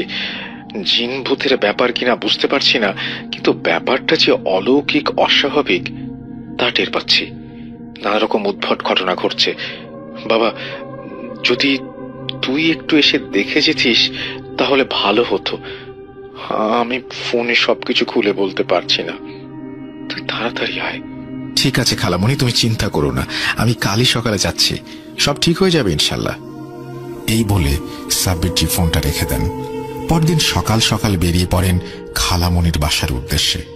আচ্ছা, এখানে বলে রাখি, ইনি সাব্বিরজির বর্ধমানের সেই খালামণি 1998 সালে যার মেয়ের বিয়ের সময় ট্রেনে যাওয়ার দরুন শক্তিগড় স্টেশনে সেই ভয়ঙ্কর ভুঁইফোর পিশাচের সম্মুখীন হয়েছিলেন, এবং 3 মাস পর ওনার মাদ্রাসার শিক্ষক পিতৃতুল্য রবিউল সাহেবের পরিবারকে ওই ভুঁইফোর পিশাচের হাত থেকে বাঁচানোর সময় রাতে যে খালামণির বাসায় ছিলেন, ইনি সাব্বিরজির সেই খালামণি। যাই হোক, ঘটনায় ফিরি। সাব্বিরজি একাই ড্রাইভ করে যাচ্ছিলেন। ভীষণ চিন্তাগ্রস্ত দেখাচ্ছিল তাকে। পথে শক্তিগড় ক্রস করার সময় ভুঁইফোর পিশাচের কথাটা মনে পড়ে যায়, এবং সেই সঙ্গে রবিউল সাহেবের কথা। মনটা দুঃখে ভরে ওঠে। বেলা 10টা নাগাদ বর্ধমানে পৌঁছে যান। খালামণির বাড়ির সামনে রাস্তার ধারে গাড়িটা পার্ক করে রেলিংয়ে গেটটা খুলে পা বাড়াবেন, হঠাৎই মনে হলো বাড়ির দক্ষিণ সীমানায় আম গাছের আড়াল থেকে কেউ তার উপর নজর রাখছে। পাটা পিছিয়ে এনে পকেট থেকে তসবিটা বের করে আঙুলে পেঁচিয়ে ধরে সূরা পড়ে শরীর বন্ধ করে তারপর বাড়ির সীমানায় প্রবেশ করলেন। এতদিনে এই সমস্ত ইঙ্গিত তিনি ভালো বুঝে গেছেন। সামনে একটি ছোট্ট বারান্দা, তারপরে মেইন দরজা। প্রায় 5 বছর পর সাব্বিরজি এই বাড়িতে এলেন। শেষবার বছর 5 আগে ওনার খালুর ইন্তেকালের পর জানাজায় এসেছিলেন। বাড়িটা যে আগের জৌলুস দিনে দিনে হারাচ্ছে সে বিষয়ে কোনো সন্দেহ নেই। আনাচে কানাচে ছাদের কার্নিশে ছোট ছোট বট, অশ্বত্থ, আগাছার অনধিকার প্রবেশই তার প্রমাণ। খালামণি বারান্দাতেই ছিলেন। সাব্বিরজিকে দেখে হাসি মুখে সালাম জানিয়ে বারান্দা থেকে নেমে এসে আপ্যায়ন করবেন, এমন সময় কোত্থেকে একটি কাক তারস্বরে কাঁ কাঁ চিৎকার করতে করতে খালামণির ঠিক সামনে মাটিতে পড়ে ছটফট করতে করতে নিথর হয়ে যায়। সেই দৃশ্য দেখে খালামণি চিৎকার করে ভিমড়ি খেয়ে পড়ে যাচ্ছিলেন। সাব্বিরজি ছুটে গিয়ে তাকে ধরে ফেলেন। তার ঠিক আগে অবশ্য চোখটা এক পলকের জন্য দোতলার ছাদের কোনায় গিয়েছিল, এবং সেই এক মুহূর্তের দৃষ্টিতে সাব্বিরজির চিনতে অসুবিধা হয়নি। একটু আগে যে বিভৎস পচাগলা ভয়ঙ্কর মুখটা গেটের বাইরে তার উপর নজর রাখছিল, সেই পিশাচি ছাদের ওপর থেকে কাকটির ঘাড় মোটকে তাদের দিকে ছুঁড়ে মেরেছে নিজের ক্ষমতা জাহির করার জন্য। সাব্বিরজি খালামণিকে ধরে বাড়ির ভেতরে ড্রয়িং রুমে নিয়ে গিয়ে বসান। এরপর পরিচারিকাকে জল আনতে বলে খালামণিকে শান্ত হতে বলেন। খালামণি আতঙ্কে তখনও শ্বাস প্রশ্বাস নিতে কষ্ট হচ্ছে, হাঁপাচ্ছিলেন। পরিচারিকা জল নিয়ে এলে সাব্বিরজি নিজের হাতে তাকে জল খাইয়ে একটু ধাতস্থ করে বলেন, তুমি কোনো চিন্তা করো না খালামণি, আমি এসে গেছি। রায়হান কোথায়? রুকসানা কেমন আছে? আর আমাদের ছোট্ট ভাগ্নে, সে নিশ্চয়ই অনেক বড় হয়ে গেছে। এবারে খালামণি স্বাভাবিক হয়ে বলা শুরু করেন। কি বলি বাবা, হপ্তাখানেক আগে হলো ঝামেলা শুরু। প্রথমে ভেবেছিলাম এলাকার শয়তান প্রমোটারদের বাড়ি বিক্রি করেনি বলে এরকম ভয় দেখাচ্ছে, কিন্তু দিন 3 আগে সেই উপদ্রবটা মাত্রাতিরিক্ত বাড়তে শুরু করে। তোর খালু মারা যাবার পর আমি, রায়হান, 2 জন পরিচারক আর আমরা 4 জন মিলে এই বড় বাড়িটাতে থাকি, কিন্তু কোনোদিনও কোনো সমস্যা হয়নি। রোকসানা তো তার আব্বা মারা যাওয়ার 1 বছরের মধ্যেই স্বামী সন্তান সহ সপরিবারে আমেরিকায় সেটেল হয়ে গেল। বছরে একবার আসে, ওই দিন 15 মতো থাকে। ছেলেটা সবে ফার্স্ট ইয়ারে উঠেছে, ব্যবসাপত্র দেখে না, ম্যানেজার এসে হিসাবপত্র বুঝিয়ে দিয়ে যায়। প্রমোটাররা বছরখানেক হলো ঝামেলা করছে, এই বাড়িটা নানাভাবে কিনে নিতে চাইছে, যাতে ভেঙে নাকি নতুন ফ্ল্যাট তুলবে। তোর খালুর স্মৃতি হিসেবে আমি বাড়িটা দিতে চাইনি, এটা তোদের পৈতৃক বাড়ি। আমি বিয়ে হয়ে এই বাড়িতে এসেছিলাম। শুরুতে ইট পাটকেল ঢিল যখন তখন শূন্য থেকে ভেসে আসতো, কখনো জানালার কাঁচ ভাঙত, কখনো আবার গাড়ির কাঁচ। 2-1 দিন এই ঝামেলা ছিল, ভেবেছিলাম প্রমোটাররা করাচ্ছে, থানায় ডায়েরিও করে এসেছি।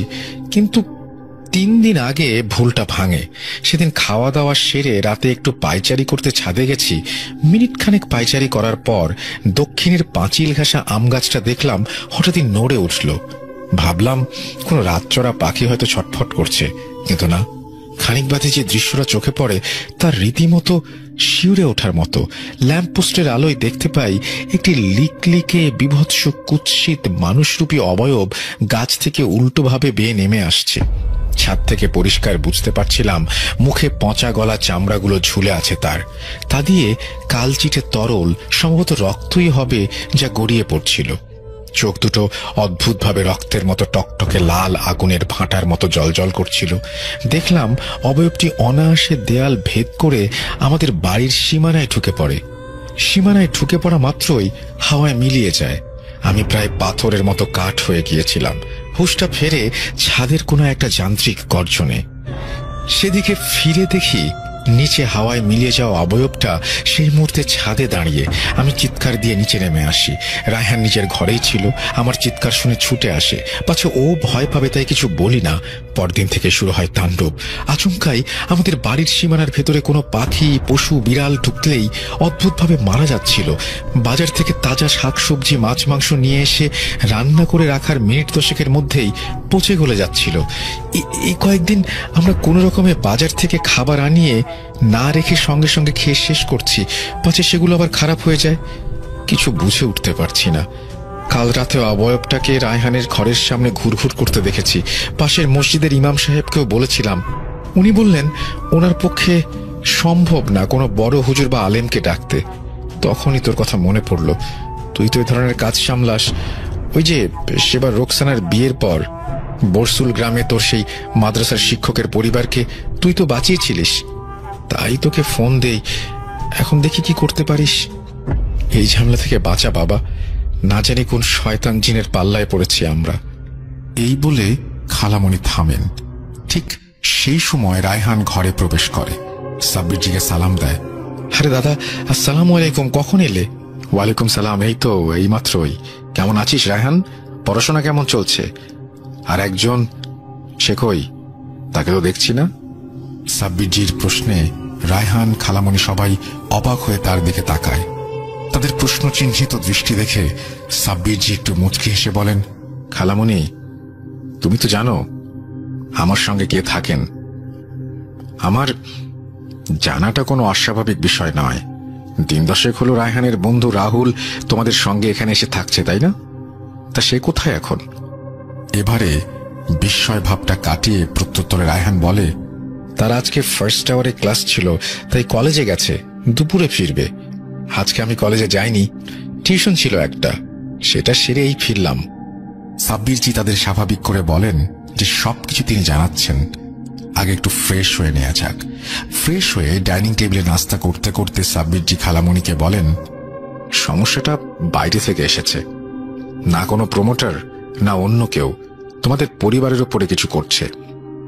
সমস্যাটা রাহুলের সাথে এসেছে। আমি আজ সন্ধ্যায় ইনশাল্লাহ মাগরিবের নামাজ আদায় করে এই বাড়ি বন্ধ করে দেব। তারপরে এই সমস্যাগুলো আর হবে না। তবে রাহুলের ওপর কিন্তু কালো ছায়া থেকেই যাবে। ভীষণ বিপদ। এখন তার সঙ্গে কথা না বলা পর্যন্ত সমস্যার উৎস বুঝতে পারছি না। তবে এটুকু নিশ্চিত, এক ভয়ঙ্কর পিশাচ জিন রাহুলের পেছনে লেগেছে এবং তার পিছু পিছু তোমাদের বাড়িতে ঢুকেছে। এই বলে সাব্বিরজি থামেন। এরপর সাব্বিরজি জিয়াউদ্দিন সাহেবের দেয়া তাবিজ দুটি খালামণিকে দেন। একটি নিজেকে ধারণ করতে বলেন, অপরটি দোয়া পড়ে রায়হানের হাতে বেঁধে দিতে বলেন। জোহরের নামাজ আদায় করে তাবিজ বাহুতে বেঁধে রায়হান বাজারে যায় সাব্বিরজির দেয়া লিস্টের সামগ্রী আনতে। সেগুলি হলো যথাক্রমে 4টি শিশি, 4টি পেরেক, তিলের তেল। বাকি সামগ্রী সাব্বিরজি নিজেই সঙ্গে নিয়ে এসেছেন। বর্ধমানে আসার পূর্বে সাব্বিরজির সাথে জিয়াউদ্দিন সাহেবের ঠিক কি কথা হয়েছে, এখন আসে সেই প্রসঙ্গে। বর্ধমানে আসার আগে রাতে সাব্বিরজি জিয়াউদ্দিন সাহেবের সঙ্গে দেখা করেন এবং তিনি এই সামগ্রীর লিস্ট দিয়েছিলেন। এখন আসি কি কথা হয়েছিল।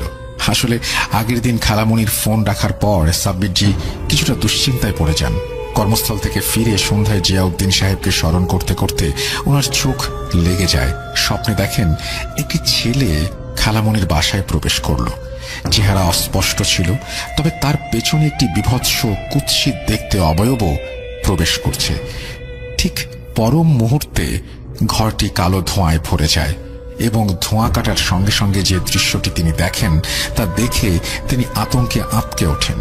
সাব্বিরজি দেখেন এই ছেলেটি গলাকাটা অবস্থায় মেঝেতে পড়ে আছে এবং খালামণি ও রায়হান বিভৎস কাটাছেঁড়া অবস্থায় ঘরের সিলিং থেকে ঝুলে আছে। সাব্বিরজি চিৎকার করে চোখ খুলতেই দেখেন সামনে জিয়াউদ্দিন সাহেব দাঁড়িয়ে। তিনি উদ্ভ্রান্তের মতো জিয়াউদ্দিন সাহেবের দিকে তাকান। জিয়াউদ্দিন সাহেব তাকে শান্ত হতে বলে অদৃশ্য হন এবং কয়েক মিনিট পর পুনরায় ফিরে এসে সাব্বিরজিকে বলেন, সাব্বির, তুমি যা স্বপ্নে দেখেছ তা কেবলই ভবিষ্যৎ বিপদের পূর্বাভাস এবং মায়ার খেলা। সমস্যাটা তোমার খালামণির বাড়িতে নয়, বা কেউ তাদের ওপরে কোনো কালো জাদু বা কোনো কিছু করেনি। সমস্যাটা নিজে থেকেই হেঁটে এসেছে তোমার খালামণির বাড়িতে। এই মুহূর্তে দিন 10 হলো তোমার খালাতো ভাইয়ের বন্ধু রাহুল নামে একটি ছেলে তাদের বাড়িতে এসেছে। সমস্যাটা তার সঙ্গে বাসায় ঢুকেছে। শয়তান পিশাচ কোনো কিছু রেয়াত করে না, সামনে যাকেই পায় তারই অনিষ্ট করে। তাই বেশি দিন সেই বাড়িতে থাকলে শয়তান তোমার খালামণি ও তোমার খালাতো ভাইয়ের অনিষ্ট করবে। আমাদের শীঘ্রই বাড়িটাকে বন্ধ করতে হবে। তবে শয়তানের উৎপত্তি কোথায়, কেনই বা সে রাহুলের পেছনে পড়েছে তা কিছুই বুঝতে পারছি না। আপাতত তুমি কালকে গিয়ে বাসাটি বন্ধ করবে। মাগরিবের আজানের পর সূরা পাঠ করে 4টি শিশির ভেতর 4টি পেরেক, তিলের তেল ও আমি মদিনার আতর দিচ্ছি তা মিশিয়ে শিশি বন্ধ করে 4 কোণায় পুঁতে দেবে এবং সমগ্র বাড়িতে আবে জমজমের পানি ছিটিয়ে দেবে। এছাড়া আমি 2টো তাবিজ দিচ্ছি যা তোমার খালামণি এবং খালাতো ভাইকে পড়তে বলো। যতক্ষণ না রাহুলের ওপর থেকে সমস্যা কেটে যাচ্ছে ততক্ষণ পর্যন্ত যেন তাবিজগুলো ওনাদের শরীরে থাকে। শয়তানটা যেহেতু একবার নজর দিয়েছে, তাই ওদের অনিষ্ট হওয়ার সম্ভাবনা আছে। তুমি আগামীকাল গিয়ে রাহুলের কাছ থেকে সমস্ত বিষয়টি জানার চেষ্টা করো। আর আমার মনে হয় রাহুল কিছু একটা লুকিয়েছে রায়হানের কাছে। এই বলে জিয়াউদ্দিন সাহেব সালাম জানিয়ে অদৃশ্য হন। বেলা 1টা নাগাদ রায়হান সব জিনিসপত্র নিয়ে সাব্বিরজির হাতে দেয়। রাহুল তখনও আসেনি, ওর দুপুরে ফেরার কথা। তবে রাহুল আসার আগে সাব্বিরজি রায়হান ও খালামণিকে পরিষ্কারভাবে বুঝিয়ে দেন হুট করে রাহুলকে কোনো কিছু জিজ্ঞেস যেন না করে। উনি মাগরিবের পর বাড়ি বন্ধ করে তারপরে রাহুলকে নিয়ে বসবেন। যেহেতু শয়তানটা রাহুলের সঙ্গে এসেছে, তাই তাকে বাড়ি বন্ধ করার আগে জিজ্ঞেস করতে গেলে সে সজাগ হয়ে যাবে। আগেই বলেছি, সাব্বিরজির খালামণির বাড়িতে রান্না করা সম্ভব হচ্ছিল না। বাইরে থেকে খাবার আনিয়ে কোনো রকমে তারা খাচ্ছিল। 1:45 নাগাদ খালামণিদের এক পরিচিত হোটেল থেকে খাবার ডেলিভারি এলে রায়হান উঠে খাবার আনতে যাবে। সাব্বিরজি তাকে বাধা দিয়ে বলেন, তুই বস, আমি নিয়ে আসছি। আসলে উনি জানতেন শয়তানটা আশেপাশে আছে, খাবারটা হয়তো নষ্ট করতে পারে। সাব্বিরজি গিয়ে ডেলিভারির প্যাকেটটা নিয়ে ডাইনিংয়ে এনে রাখলেন। তারা সবাই রাহুলের জন্য অপেক্ষা করছিলেন। যথারীতি 2:15 রাহুল আসে। প্রথমে সাব্বিরজিকে দেখে কিছুটা অবাক হন, পরে রায়হান তাকে সমস্ত বিষয় বুঝিয়ে বলে। এরপর তারা একসঙ্গে মিলে খাবার খায়। খালামণি রায়হান দুজনে চাপা উত্তেজনার মধ্যে ছিল, সময় যেন গড়াতে চায় না। এরই মাঝে আরো বেশ কয়েক জোড়া পাখি ঝপঝপ করে আম পড়ার মতো উঠোনে মরে পড়েছে। পরিচারিকা ভয়ে ভয়ে সেগুলো সাফ করছে। সন্ধ্যা হয়। মাগরিবের নামাজ শেষ করে সাব্বিরজি যথারীতি পরিকল্পনা মাফিক আবে জমজমের পানি বাস্তুর চারিদিকে ছড়াতে যাবেন। ঠিক সেই সময় আকাশ কাঁপিয়ে তুমুল ঝড় ওঠে। ঝড়ের গতি এতটাই বেশি ছিল যে বাইরে দাঁড়ানো যাচ্ছিল না। হাতের তসবিটা আগুনের মতো গরম হয়ে উঠছিল। বাতাসের গতিতে আবে জমজমের পানির বোতলটা ছিটকে গিয়ে উঠোনে পড়ে, মাটিতে মিশে যায়। সঙ্গে সঙ্গে দোতলার কার্নিশ থেকে একটি কালো বিভৎস অবয়ব হেসে ওঠে, চোখগুলো দাও দাও করে জ্বলছিল, শরীর থেকে কালো ধোঁয়া ছড়িয়ে পড়ছিল। সেই অবয়বটি সাব্বিরজি ছাড়া আর কেউ দেখতে পাচ্ছিল না। সেই মুহূর্তে সাব্বিরজির মাথা গরম হয়ে যায়। উনি সূরা ইখলাস পাঠ করে তাসবিহ উঁচিয়ে চেঁচিয়ে উঠতে যাবেন, ঠিক সেই সময় ঘাড়ের কাছে একটা শীতল স্পর্শ অনুভব করলেন। জিয়াউদ্দিন সাহেব সাব্বিরজিকে থামিয়ে বলে ওঠেন, সাব্বির, কি করছো? নিজের স্নায়ুর উপর নিয়ন্ত্রণ রাখো। শয়তান তার খেলা দেখাবেই। যেহেতু রাহুল এখানে আছে, তাই শয়তান পিশাচ কোনো মতেই চাইবে না। আমি তাকে আটকাচ্ছি। তুমি কয়েক ফোঁটা মদিনার আতর ছড়াও, তাতেই হবে, এবং তাড়াতাড়ি বাস্তুর সীমানার চারকোনায় শিশিগুলো পুঁতে দাও। এই বলে জিয়াউদ্দিন সাহেব শূন্যে ভেসে চলেছেন। এদিকে খালামণি ও রায়হান সাব্বিরজির কথা মতো জোরে জোরে একটি বিশেষ সূরা পাঠ করছিলেন। হঠাৎই তারা সবাই শুনতে পায় ছাদের ওপর প্রবল তাণ্ডবের শব্দ।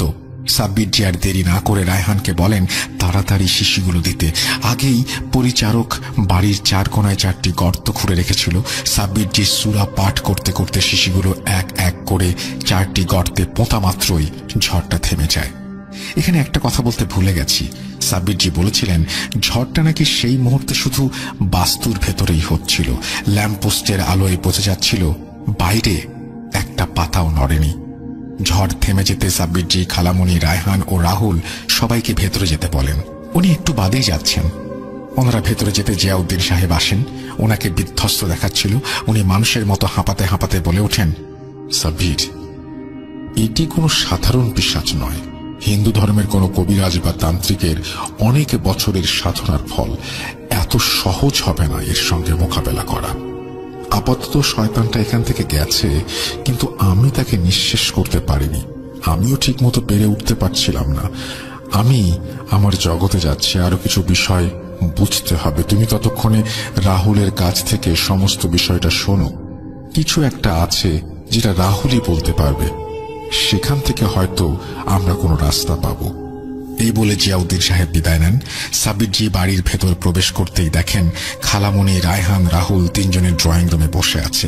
সাব্বিরজি তাদেরকে আশ্বস্ত করে বলেন যে শয়তানটা এই ভিটা ছেড়ে চলে গেছে, কিন্তু রাহুলের ওপর বিপদ কাটেনি। সেই শুনে রাহুল চমকে ওঠে এবং উদ্ভ্রান্তের মতো প্রশ্ন করে, মানে কি, আমার ওপর কেন শয়তানের ছায়া থাকবে? আমি তো এখানে আসার পরে সব দেখছি। রাহুলের কথা শুনে খালামণি, রায়হান বিস্ময়ে রাহুলের দিকে তাকাচ্ছিল। বোঝা যাচ্ছিল রাহুলের চোখ মুখে ভয় ও কিছু একটা লুকানোর আভাস।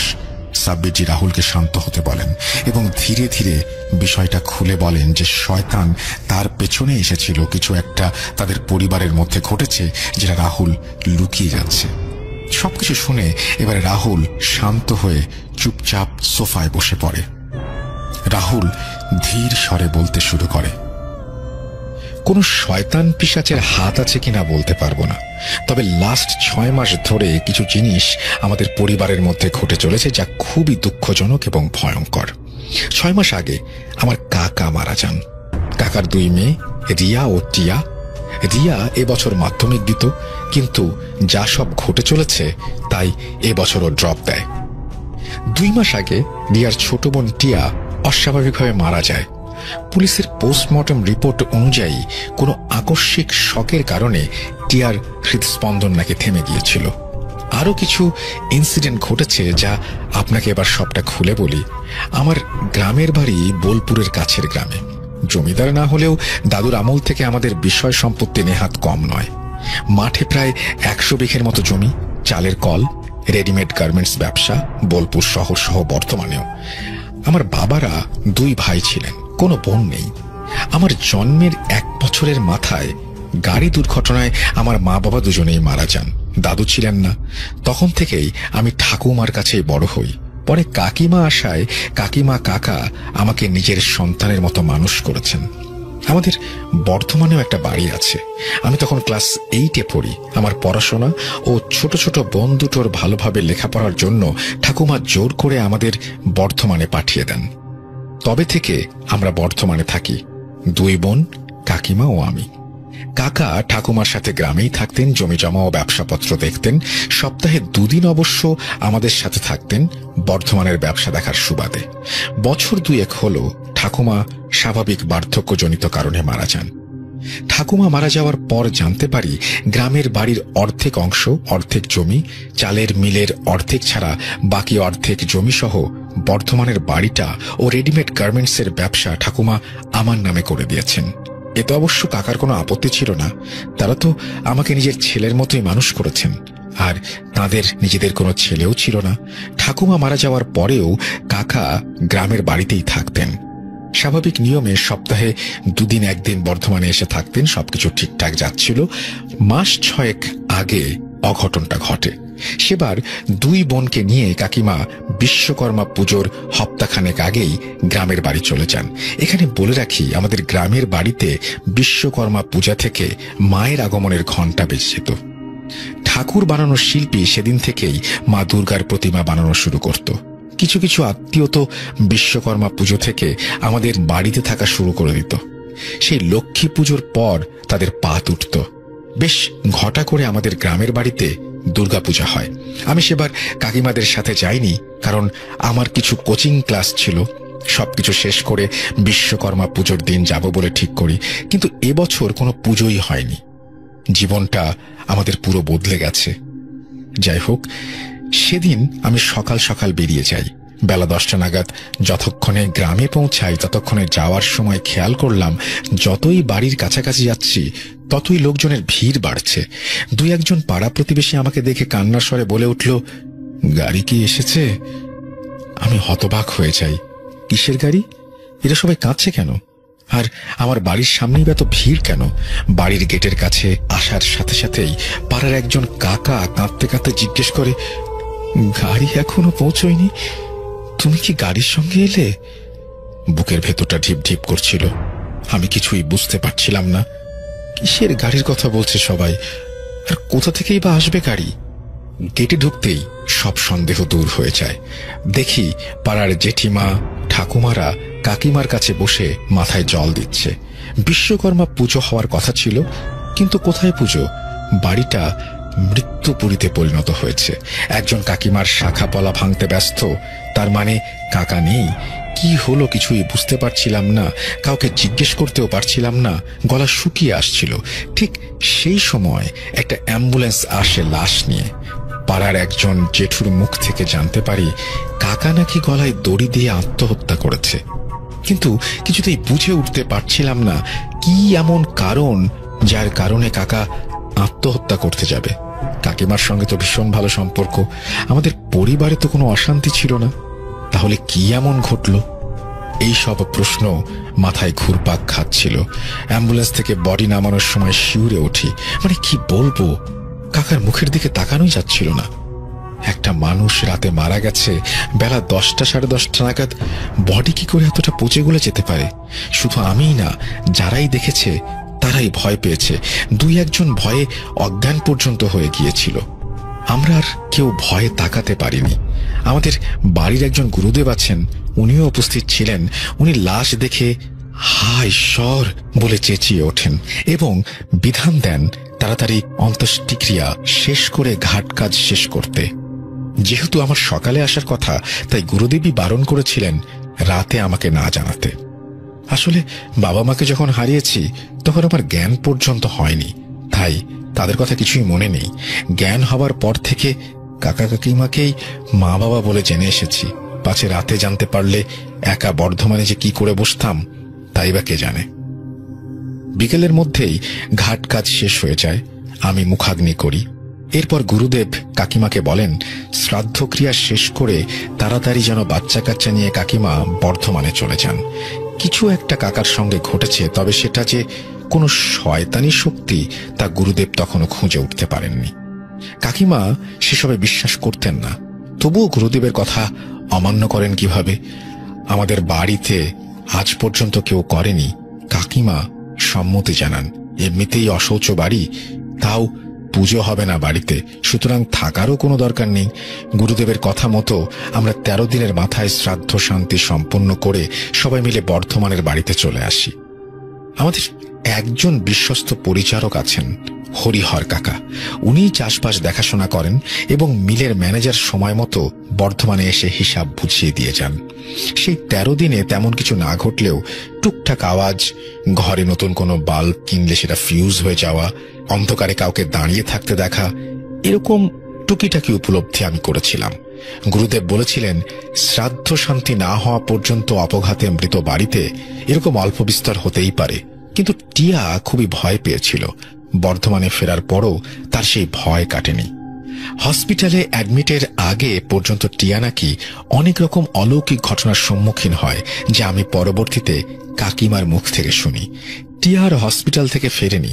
2 মাস আগে হসপিটালে শকিং ডেথ। ডাক্তার বলে কোনো কিছুতে প্রচন্ড ভয় পেয়ে ওর হৃদস্পন্দন বন্ধ হয়ে যায়। হসপিটালে সে কি ধরনের ভয়ের সম্মুখীন হয়েছিল তা জানি না।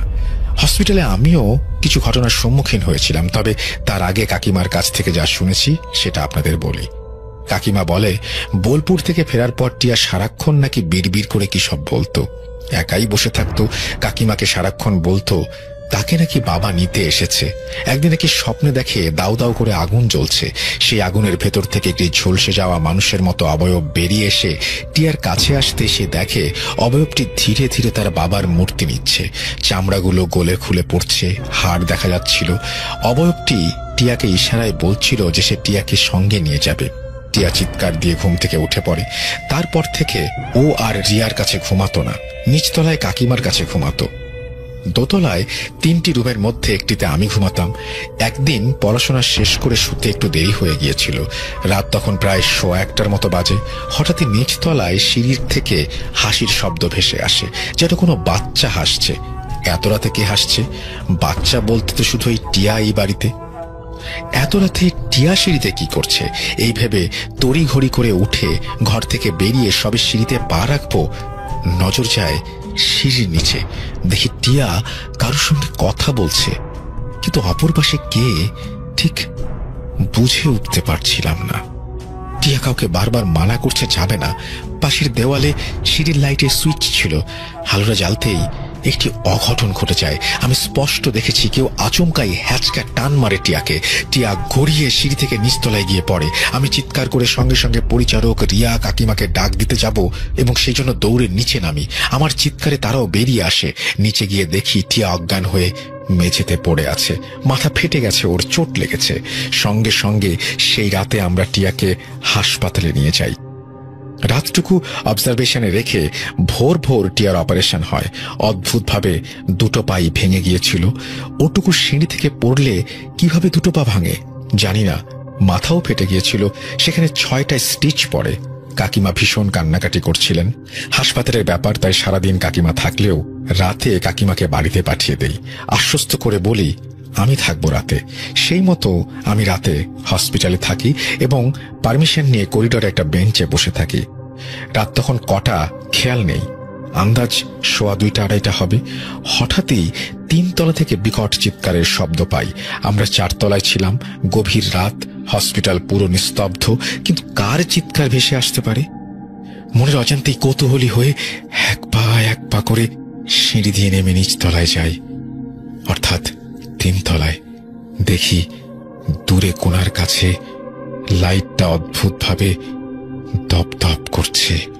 দেখলাম একটি খালি স্ট্রেচার নিচ থেকেই নড়ছে, এগুচ্ছে, পিছুচ্ছে। বুক ঢিপ ঢিপ করলেও বুকের সাহস সঞ্চয় করে কেন জানি না এগিয়ে গিয়েছিলাম। গিয়ে কোনার রুমের জানালা দিয়ে যে দৃশ্যটা দেখি তা দেখার জন্য আমি মোটেও প্রস্তুত ছিলাম না। দেখি রুমটা ফাঁকা, কিছু নেই। কিন্তু মুহূর্তের মধ্যে জানালার পর্দা ভেদ করে একটি পর্দা ঘরে ঢুকে আসে। আমি পাথরের মতো কাঠ হয়ে সবকিছু দেখছিলাম। পর্দাটা আস্তে আস্তে একটা পচা গলা বিভৎস ভয়ঙ্কর রূপ নেয়। সেই রূপটা আমার চেনা। আর এক ঝলক আমি কয়েক মাস আগে দেখেছিলাম। সেটা ছিল কাকার পচা গলা মূর্তি। আমি আতঙ্কে চিৎকার দিয়ে কোনো রকমে দৌড়ানোর চেষ্টা করেছিলাম, কিন্তু দৌড়াতে পারছিলাম না। অদৃশ্যে কেউ যেন আমাকে টেনে ধরেছিল। চিৎকার করে কখন যে জ্ঞান হারাই আমার মনে নেই। জ্ঞান ফিরতেই দেখি সিকিউরিটি ডাকছে। সিকিউরিটি জানায় আমাকে নাকি সকাল থেকে গোটা হাসপাতালে খুঁজে বেরিয়েছে, সে সেই পরিত্যক্ত করিডোরে পড়ে থাকতে দেখেছে। হাসপাতালের সেই অংশটা নাকি রেনোভেশনের জন্য বন্ধ, তাই এদিকে কেউ খুব একটা আসে না। সত্যি চোখ খুলে যখন দেখি চারিদিকে নানা রকম কাজের আসবাবপত্র পড়ে আছে, কিন্তু রাতে এখানে সবকিছু পরিষ্কার স্বাভাবিক ছিল। সিকিউরিটি বলে, আপনি তাড়াতাড়ি ওপরে যান, সব শেষ হয়ে গেছে। কি শেষ হয়ে গেছে? আমি উদ্ভ্রান্তের মতো সিকিউরিটিকে জিজ্ঞেস করতে করতে ছুটে যাই ওপরে। দেখি কাকিমা রিয়া কান্নাকাটি করছে।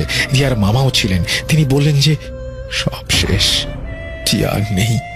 আমি টিয়ার মুখের দিকে তাকাতে পারছিলাম না। মুখটা হাঁ হয়ে আছে, চোখগুলো বড় বড় করে বেরিয়ে আছে, যেন ঠিকরে বেরিয়ে আসবে। শরীরটা কাঠ হয়ে গেছে। ডাক্তার বললেন, ঠিক বুঝতে পারছি না, তবে মনে হচ্ছে কোনো কিছু দেখে প্রচন্ড ভয় পেয়েছে। শক খেয়ে হঠাৎ ওর হার্টটা বন্ধ হয়ে মৃত্যু ঘটেছে। আমার মুখ থেকেও সমস্ত ঘটনা শুনে কাকিমা ভীষণ ভয় পায়। আমরা সেদিনই গুরুদেবকে ফোন করি। বডি আর গ্রামের বাড়ি নিয়ে যাওয়া হয় না, বর্ধমানেই দাহ সংস্কার করি। শ্রাদ্ধ শান্তির কয়েকদিন পর এবারে রিয়া মাঝে মাঝে সেই ভয়ঙ্কর অবয়ব দেখা শুরু করে। রিয়া জানায়, একদিন স্কুল থেকে ফেরার সময় গেটের সামনে চাদর মুড়ি দিয়ে একজন লোক এসে ফট করে রিয়ার হাতটা ধরে ফেলে। রিয়া চিৎকার দিতেই চাদরটা সরে যায় মুখ থেকে, এবং তার বর্ণনা অনুযায়ী সেই বিভৎস পচাগলা মুখটি নাকি অবিকল তার বাবার মতো। আমরা সঙ্গে সঙ্গে গুরুদেবকে জানাই। গুরুদেব তখনও ঠিক বুঝে উঠতে পারছিলেন না সমস্যাটি কোথা থেকে হচ্ছে। উনি সেই দিন রাতেই আমাদের বাসায় আসেন, কিছু যজ্ঞ হোম শান্তি করেন এবং কাকিমাকে বলেন, দেখো মা, এই ভয়ঙ্কর পিশাচ শক্তিকে কেউ জাগ্রত করেছে, কিন্তু কে, কিসের জন্য, তা আমি এখনো বুঝে উঠতে পারছি না। ভালো হয় তোমরা এই বাড়িটা যদি ছেড়ে দাও, আমি কবজ করে দিচ্ছি। এটা ধারণ করে রেখো, তাহলে অন্তত শয়তানটা তোমাদের কাছে আসতে পারবে না। কিন্তু এই বাড়িটা যেহেতু তোমাদের বংশের সঙ্গে যুক্ত এবং আমি এখনো সমস্যার গোড়াটি খুঁজে উঠতে পারিনি, তাই এখানে থাকাটা রিস্ক হয়ে যাবে। কটোয়ায় তোমার বাপের বাড়ি চলে যাও, রাহুল কলেজের হোস্টেলে শিফট হয়ে যাবে, যতদিন না সমস্যা মেটে। সেই মতো কাকিমা রিয়াকে নিয়ে কাটোয়া চলে যান এবং আমি কলেজের হোস্টেলে শিফট হয়ে যাই। সামনে পরীক্ষা, পড়াশোনা হোস্টেলে থাকলে ঠিকমতো হয়ে ওঠে না, তাই রায়হান একরকম জোর করে তাদের বাড়িতে নিয়ে আসে। বিশ্বাস করুন দাদা, আমি জানতাম না যে পিশাচ আমার পিছু পিছু এই বাড়িতে এসে উঠবে। হোস্টেলে যেহেতু অনেক মানুষের ভিড়, তাই হয়তো সেখানে আসেনি বা আমি টের পাইনি। তবে মাঝে মধ্যে চাদর মুড়ি দেয়া একটা মানুষ দেখতাম, কিন্তু তখন অতটা গুরুত্ব দেয়নি। কাকিমা রিয়া কটোয়াতে মোটামুটি সুস্থ ছিল, সেখানে আর কোনো সমস্যা হয়নি দেখে আমিও এসব কিছু ভুলে গিয়েছিলাম। এখানে আসার পর প্রথম আন্টি ভেবেছিল প্রমোটাররা হয়তো ডিস্টার্ব করছে, আমিও তাই ভাবি। তারপর থেকে খাবার দাবার নষ্ট হয়ে যাওয়া শুরু হয়, মরা পশু পাখি উঠোনে পড়তে শুরু করে। আমার কেমন জানি ভয় হচ্ছিল, কিন্তু সেই শয়তান যে আমার পিছু পিছু এখানে এসেছে এটা ধারণা করতে পারিনি। আসলে দিনের শেষে রায়হান অন্য ধর্মের, আমি অন্য ধর্মের, তাই হয়তো ভেবেছিলাম যে এখানে কিছু হবে না। আর খাবার নষ্ট হওয়া, মরা পশু পাখি পড়া, এগুলোই প্রথমেই দেখেছিলাম।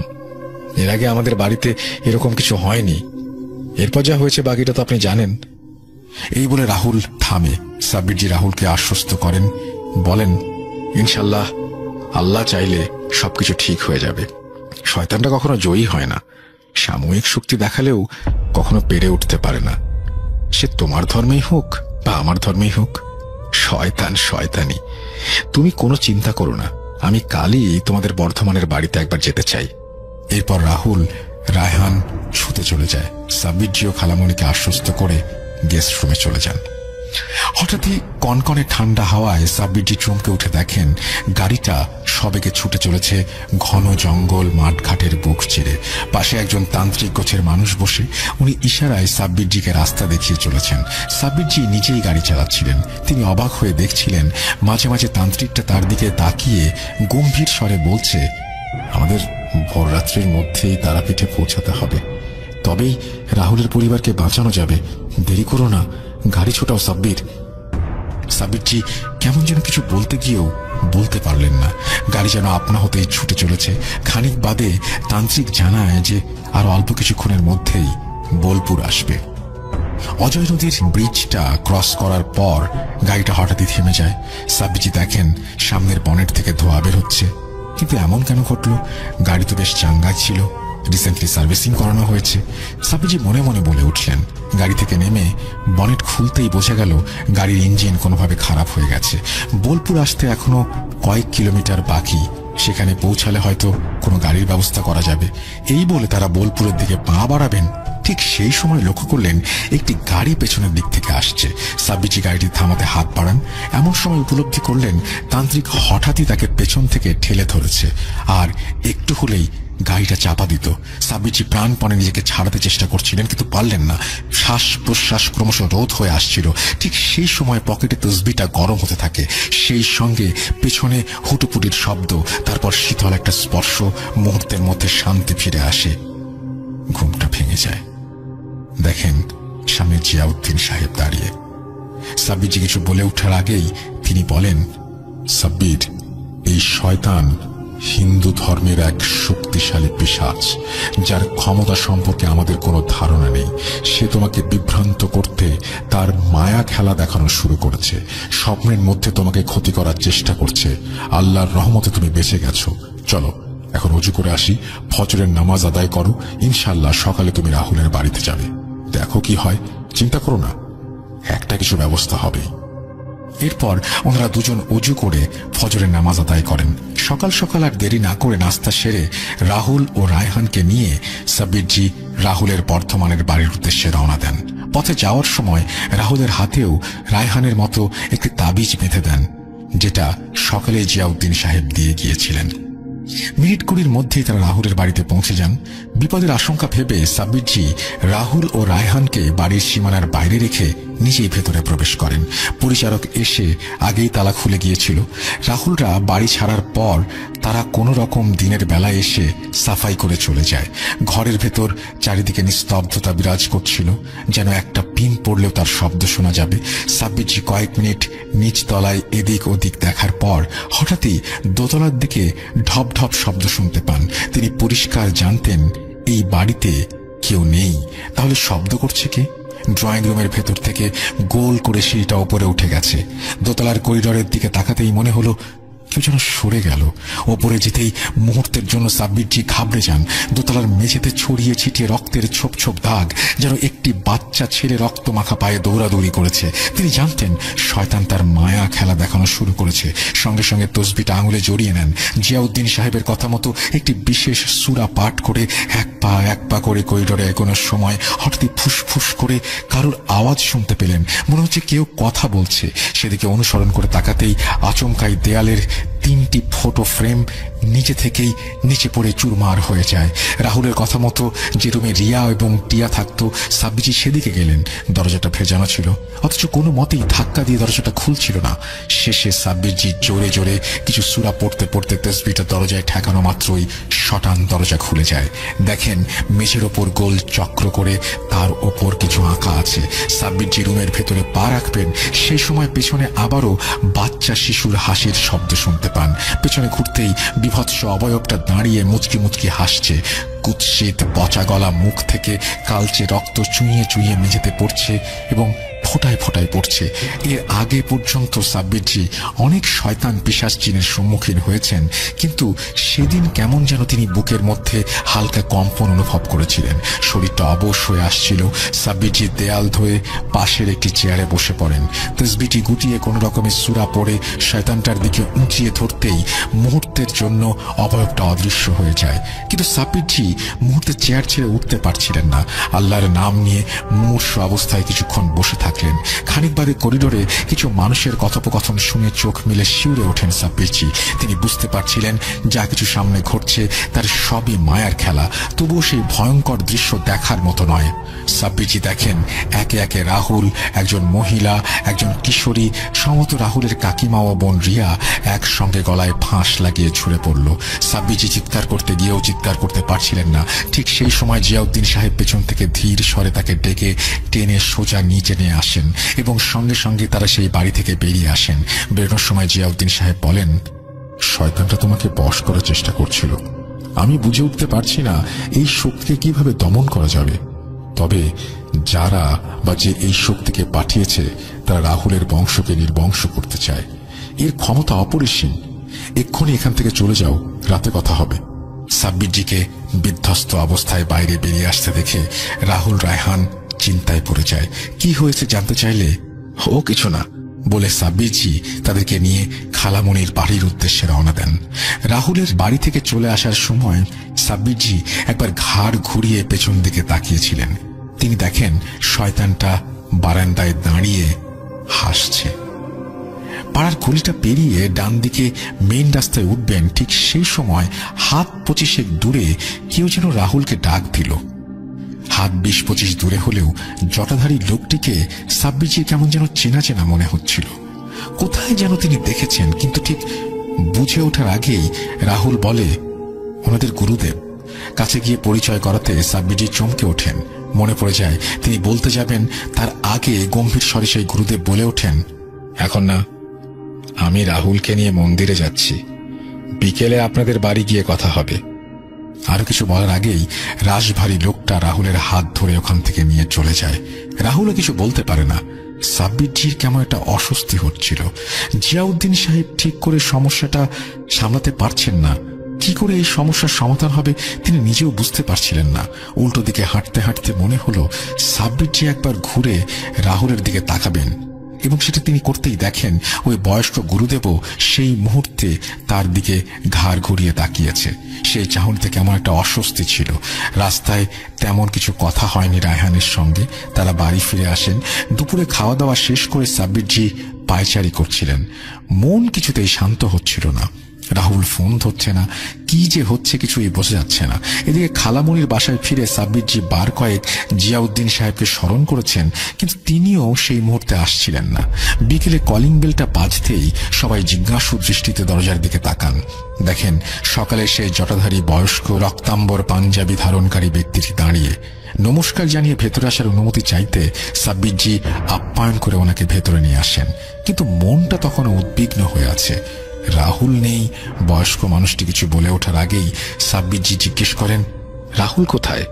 প্রশ্ন শুনে জটাধারী আচার্য মশাই কৌতূহলী ও উদ্বিগ্ন স্বরে বলে ওঠেন, সে কি, রাহুল তো আমাকে বিকেলে এই বাড়িতেই আসতে বলেছিল, সেই মতো ঠিকানাও দিয়েছিল। রাহুল কোথায়? আচার্য মহাশয়ের কথা শুনে সাব্বিরজির সঙ্গে সঙ্গে উঠে পড়েন এবং কেউ কিছু বলার আগেই বলেন যে ওনার সঙ্গে যেতে, রাহুলের বাড়িতে যেতে হবে। হাতে সময় নেই, পথে যাওয়ার সময় সমস্ত কিছু খুলে বলবেন। সেই মতো তারা বেরিয়ে পড়েন। পথে যেতে যেতে আচার্য মশাইকে সকালের সমস্ত ঘটনা খুলে বলেন সাব্বিরজি। আচার্য মশাই বলেন, আমি সমস্যার উৎস খুঁজে পেয়েছি, এখন সমাধানের পদ্ধতি পরিকল্পনা করা বাকি, কিন্তু তার আগে রাহুলকে খুঁজে বের করতে হবে।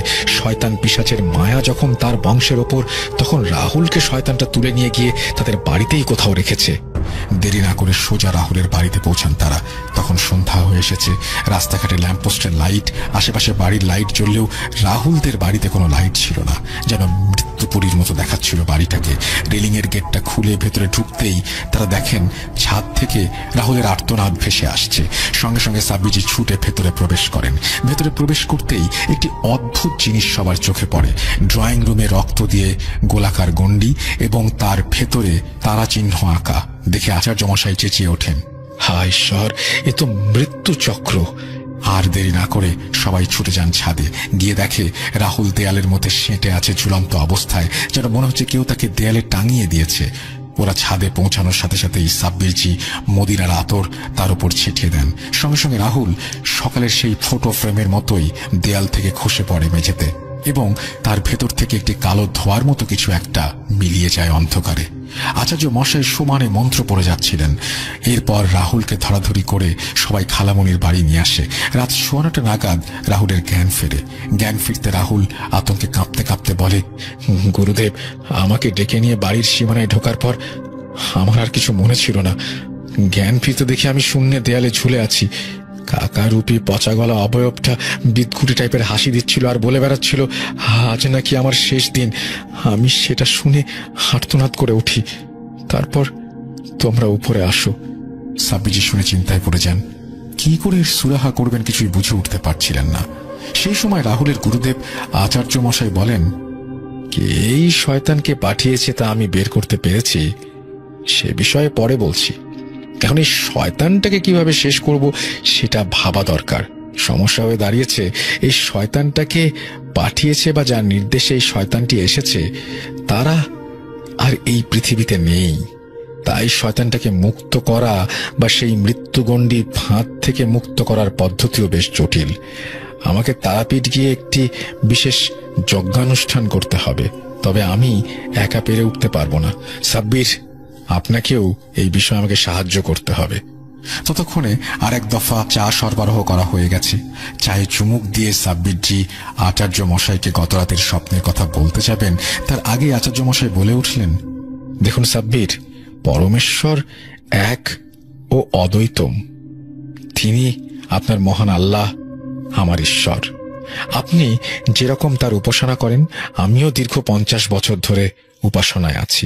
সেই সুবাদে ওনার কৃপায় আমি কিছু ক্ষমতার অধিকারী হয়েছি, যার জন্য আমি জানি আপনি গত রাতে ঠিক কি স্বপ্ন দেখেছেন, শয়তানটা আপনাকে কি দেখিয়েছে। আর আমি এও জানি আপনার সঙ্গে একজন পাক ফেরেশতা সবসময় থাকেন। আপনার সাথে দেখা করার পর আমি তা উপলব্ধি করতে পেরেছিলাম। এই কার্যকলাপ সম্পন্ন করতে আপনাদের সাহায্য আবশ্যক। আপনাকে বিভ্রান্ত করতে সেই স্বপ্ন দেখিয়েছিল পিশাচ। আপনার মতিভ্রম ঘটাতে সে আমার প্রতিচ্ছবিকে বিরূপভাবে আপনার সামনে প্রস্তুত করেছিল, যাতে একটা ভুল ধারণার সৃষ্টি হয়।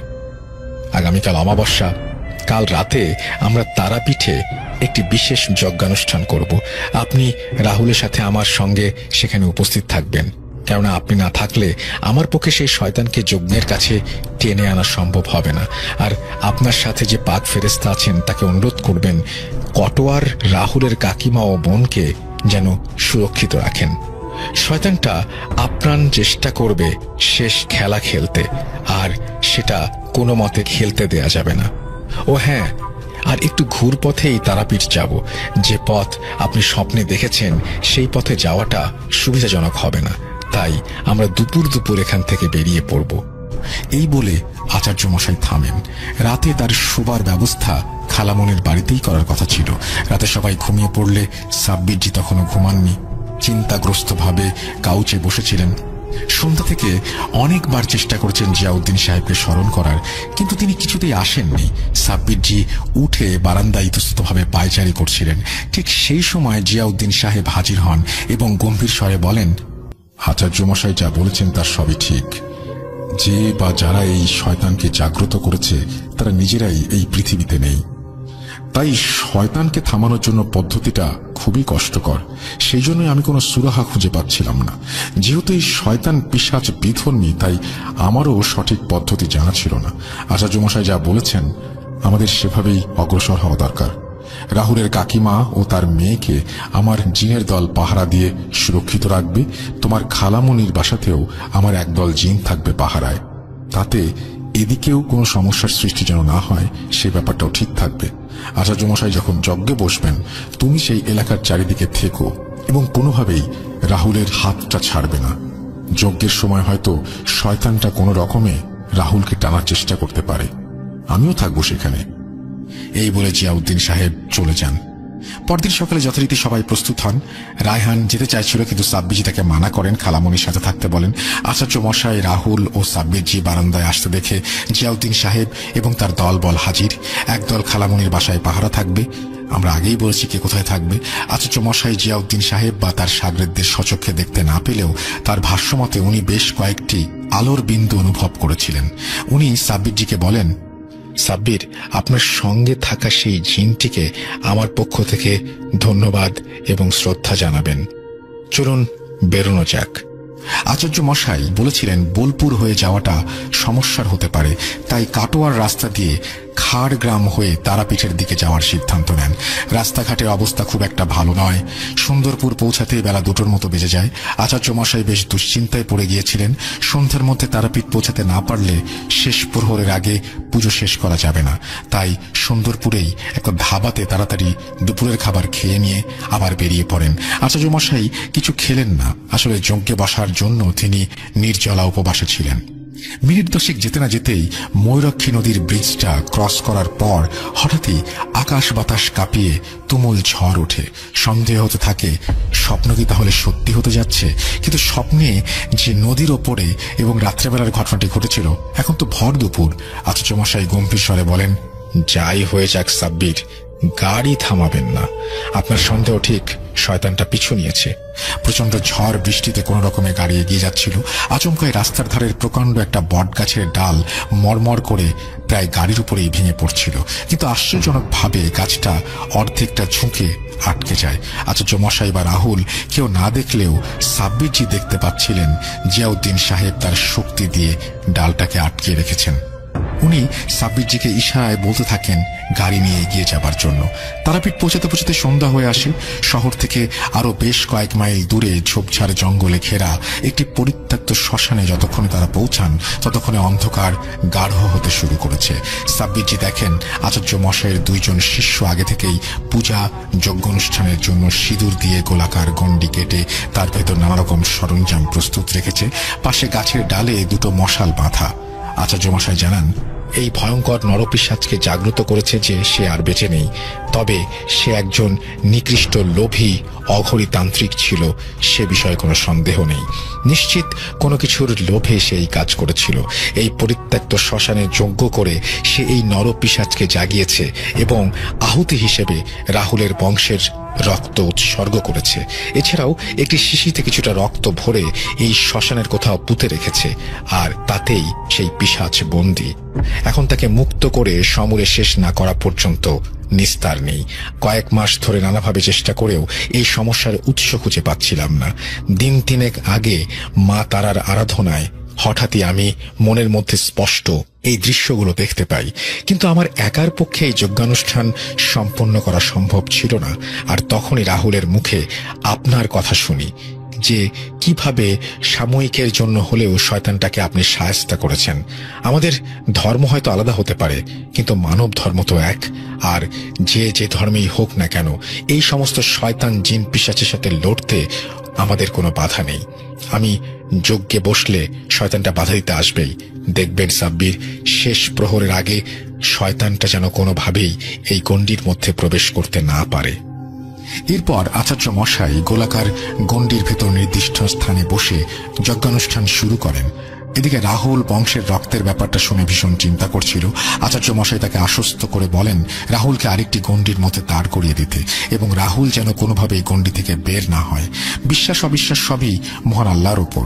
হয়তো এটা অন্য ধর্মের কোন একটা অনুষ্ঠান, তবু সাব্বিরজি তার জায়গা থেকে যতটুকু সম্ভব চেষ্টা করবেন। জিয়াউদ্দিন সাহেব বলেছেন এটি কোনো শক্তিশালী হিন্দু জিন, তাই সাব্বিরজি আচার্য মশাইয়ের ওপর ভরসা করে ওনার নির্দেশ মতো যজ্ঞানুষ্ঠান এরিয়ার বাইরে থাকবেন। তখন গভীর রাত হতে শুরু করেছে। যজ্ঞে অহরহ আহুতি ও মন্ত্রপাঠ চারিদিকের পরিবেশটা মুখরিত করে তুলছিল। অন্যদিকে সাব্বিরজি তার মতন দোয়া দুরুদ পাঠ করতে থাকেন। পরিত্যক্ত শ্মশানের পরিবেশটা কেমন একটা মায়ায় আবদ্ধ হয়ে যায়। খানিক বাদে হঠাৎই অন্ধকারে যেন শূন্য থেকে আতপোড়া চিতার চালাকাঠ উড়ে এসে যজ্ঞের দিকে লক্ষ্য করে পড়ে। কিন্তু আচার্য মশাই সহ উপস্থিত সবাই দেখেন অদ্ভুতভাবে কাঠটা গণ্ডির বাইরেই আটকে রয়েছে। জিয়াউদ্দিন সাহেব এবার সাব্বিরজিকে জানান রাহুলের বোলপুরের বাড়ি এবং বর্ধমানের বাড়ি দুটোই বন্ধ করে দিয়ে এসেছি। কাটোয়াতে একদল এবং তোমার খালামণির বাসায় একদল পাহারা দিচ্ছে। একে আচার্য মশাই শায়েস্তা করতে পারবেন। আমাদের শুধু সাহায্য করতে হবে তাকে, যাতে শয়তান ওই দিকটায় যেতে না পারে। ঠিক সেই মুহূর্তে তুমুল ঝড় ওঠে। চারদিকের পরিবেশটা কেমন বদলে যায়। অথচ শ্মশানের বাইরে নীরব নিস্তব্ধতা বিরাজমান, কিন্তু শ্মশানের ভেতরে সবকিছু যেন উড়িয়ে নিয়ে যাবে। সাব্বিরজি চেঁচিয়ে বলেন আচার্য মশাই, আপনি থামবেন না, কোনোভাবেই শয়তান পিশাচকে আপনার কাছে আসতে দেবেন না। জিয়াউদ্দিন সাহেব বলেন সাব্বির, তুমি দ্রুত শয়তানটাকে বাইরে রাখার চেষ্টা করো। এইভাবে তারা শয়তানটাকে বাইরে রাখে। এইভাবে কিছুক্ষণ চলার পর রাত শেষ প্রহরে আচার্য মশাই শিষ্যদের বলেন শ্মশানের দক্ষিণে পুরনো ছাই ফসে ঢিপির পাশে 1 হাত গর্ত খুঁড়ে নিচ থেকে একটি মাটির সরা তুলে নিয়ে আসতে। সাব্বিরজি পুরো ঘটনাটা অবাক হয়ে দেখলেও তিনি কখনো তার মতো করে সূরা পড়া বন্ধ করেননি। দেখেন মাটির সরার মধ্যে কালছিটে ছোট্ট শিশি, রক্তগুলো শুকিয়ে কালো হয়ে গেছে। আচার্য মশাই আর দেরি না করে কিছু বিশেষ মন্ত্র পাঠ করে সেই শিশি যজ্ঞে আহুতি দেওয়া মাত্রই একটি আশ্চর্যজনক ঘটনা ঘটে। চালাকাঠ সহ আশেপাশের পরিবেশ তোলপাড় করে সেই ঝড় ঘুরতে ঘুরতে এসে যজ্ঞের মধ্যে মিলিয়ে যায়। সঙ্গে সঙ্গে আগুন নিভে যায় এবং একটা গর্জন ধীরে ধীরে কুণ্ডের ভেতরে বিলীন হয়ে যায়। ঠিক সেই সময় দূরে কোনো মসজিদ থেকে ফজরের আজানের ধ্বনি ভেসে আসে। সাব্বিরজি এবং জিয়াউদ্দিন সাহেব একসাথে বলে ওঠেন, আলহামদুলিল্লাহ, শয়তানটা নিশ্চিহ্ন হয়েছে। বয়স্ক মানুষ সারা রাত একভাবে বসে থাকার কারণে উঠতে পারছিলেন না আচার্য মশাই। শিষ্যরা এসে তাকে ধরে তোলে। ঈশ্বরের নাম নিয়ে তিনি বলেন, শয়তানটা ভস্ম হয়েছে। এদিকে সাব্বিরজি আচার্য মশাইকে গিয়ে বলেন যে জিয়াউদ্দিন সাহেব বোলপুরের এবং বর্ধমানের বাড়ি বন্ধ করে দিয়েছেন, ভবিষ্যতে আর কোনো সমস্যা হবে না ইনশাল্লাহ। এরপর আচার্য মশাইয়ের কাছে অনুমতি চেয়ে পাশের পুকুর থেকে উজু করে সাব্বিরজি ও জিয়াউদ্দিন সাহেব ফজরের নামাজ আদায় করেন। নামাজ আদায় করে এসে তারা যতক্ষণে গাড়ি স্টার্ট দিলেন ততক্ষণে পূবের আকাশ রক্তিম আভায় পরিপূর্ণ। পথে আসতে আসতে আচার্য মশাই বলেন, নিকৃষ্ট কালো জাদুর মাধ্যমে বোতলে বন্দি করে এই শয়তান বেতাল পিশাচকে প্রেরণ করেছিল রাহুলেরই আপন কাকা। আসলে 2 বছর আগে যখন সম্পত্তির একতরফা অংশ রাহুলের কাছে চলে যায়, তখন ওর কাকা রাগে ফেটে পড়ে এবং সম্পূর্ণ সম্পত্তি নিজে ভোগ করার লালসায় একজন অঘরী তান্ত্রিকের সাহায্য নিয়ে এই নিকৃষ্ট বোতল পিশাচটাকে রাহুলের বিরুদ্ধে প্রেরণ করে। কিন্তু শর্ত মাফিক সময় মতো কোনো 5 বছরের বাচ্চা শিশুকে বলে দিতে পারেনি বলে সেই পিশাচ উল্টে খেপে গিয়ে রাহুলের কাকার ওপর আক্রমণ চালায়।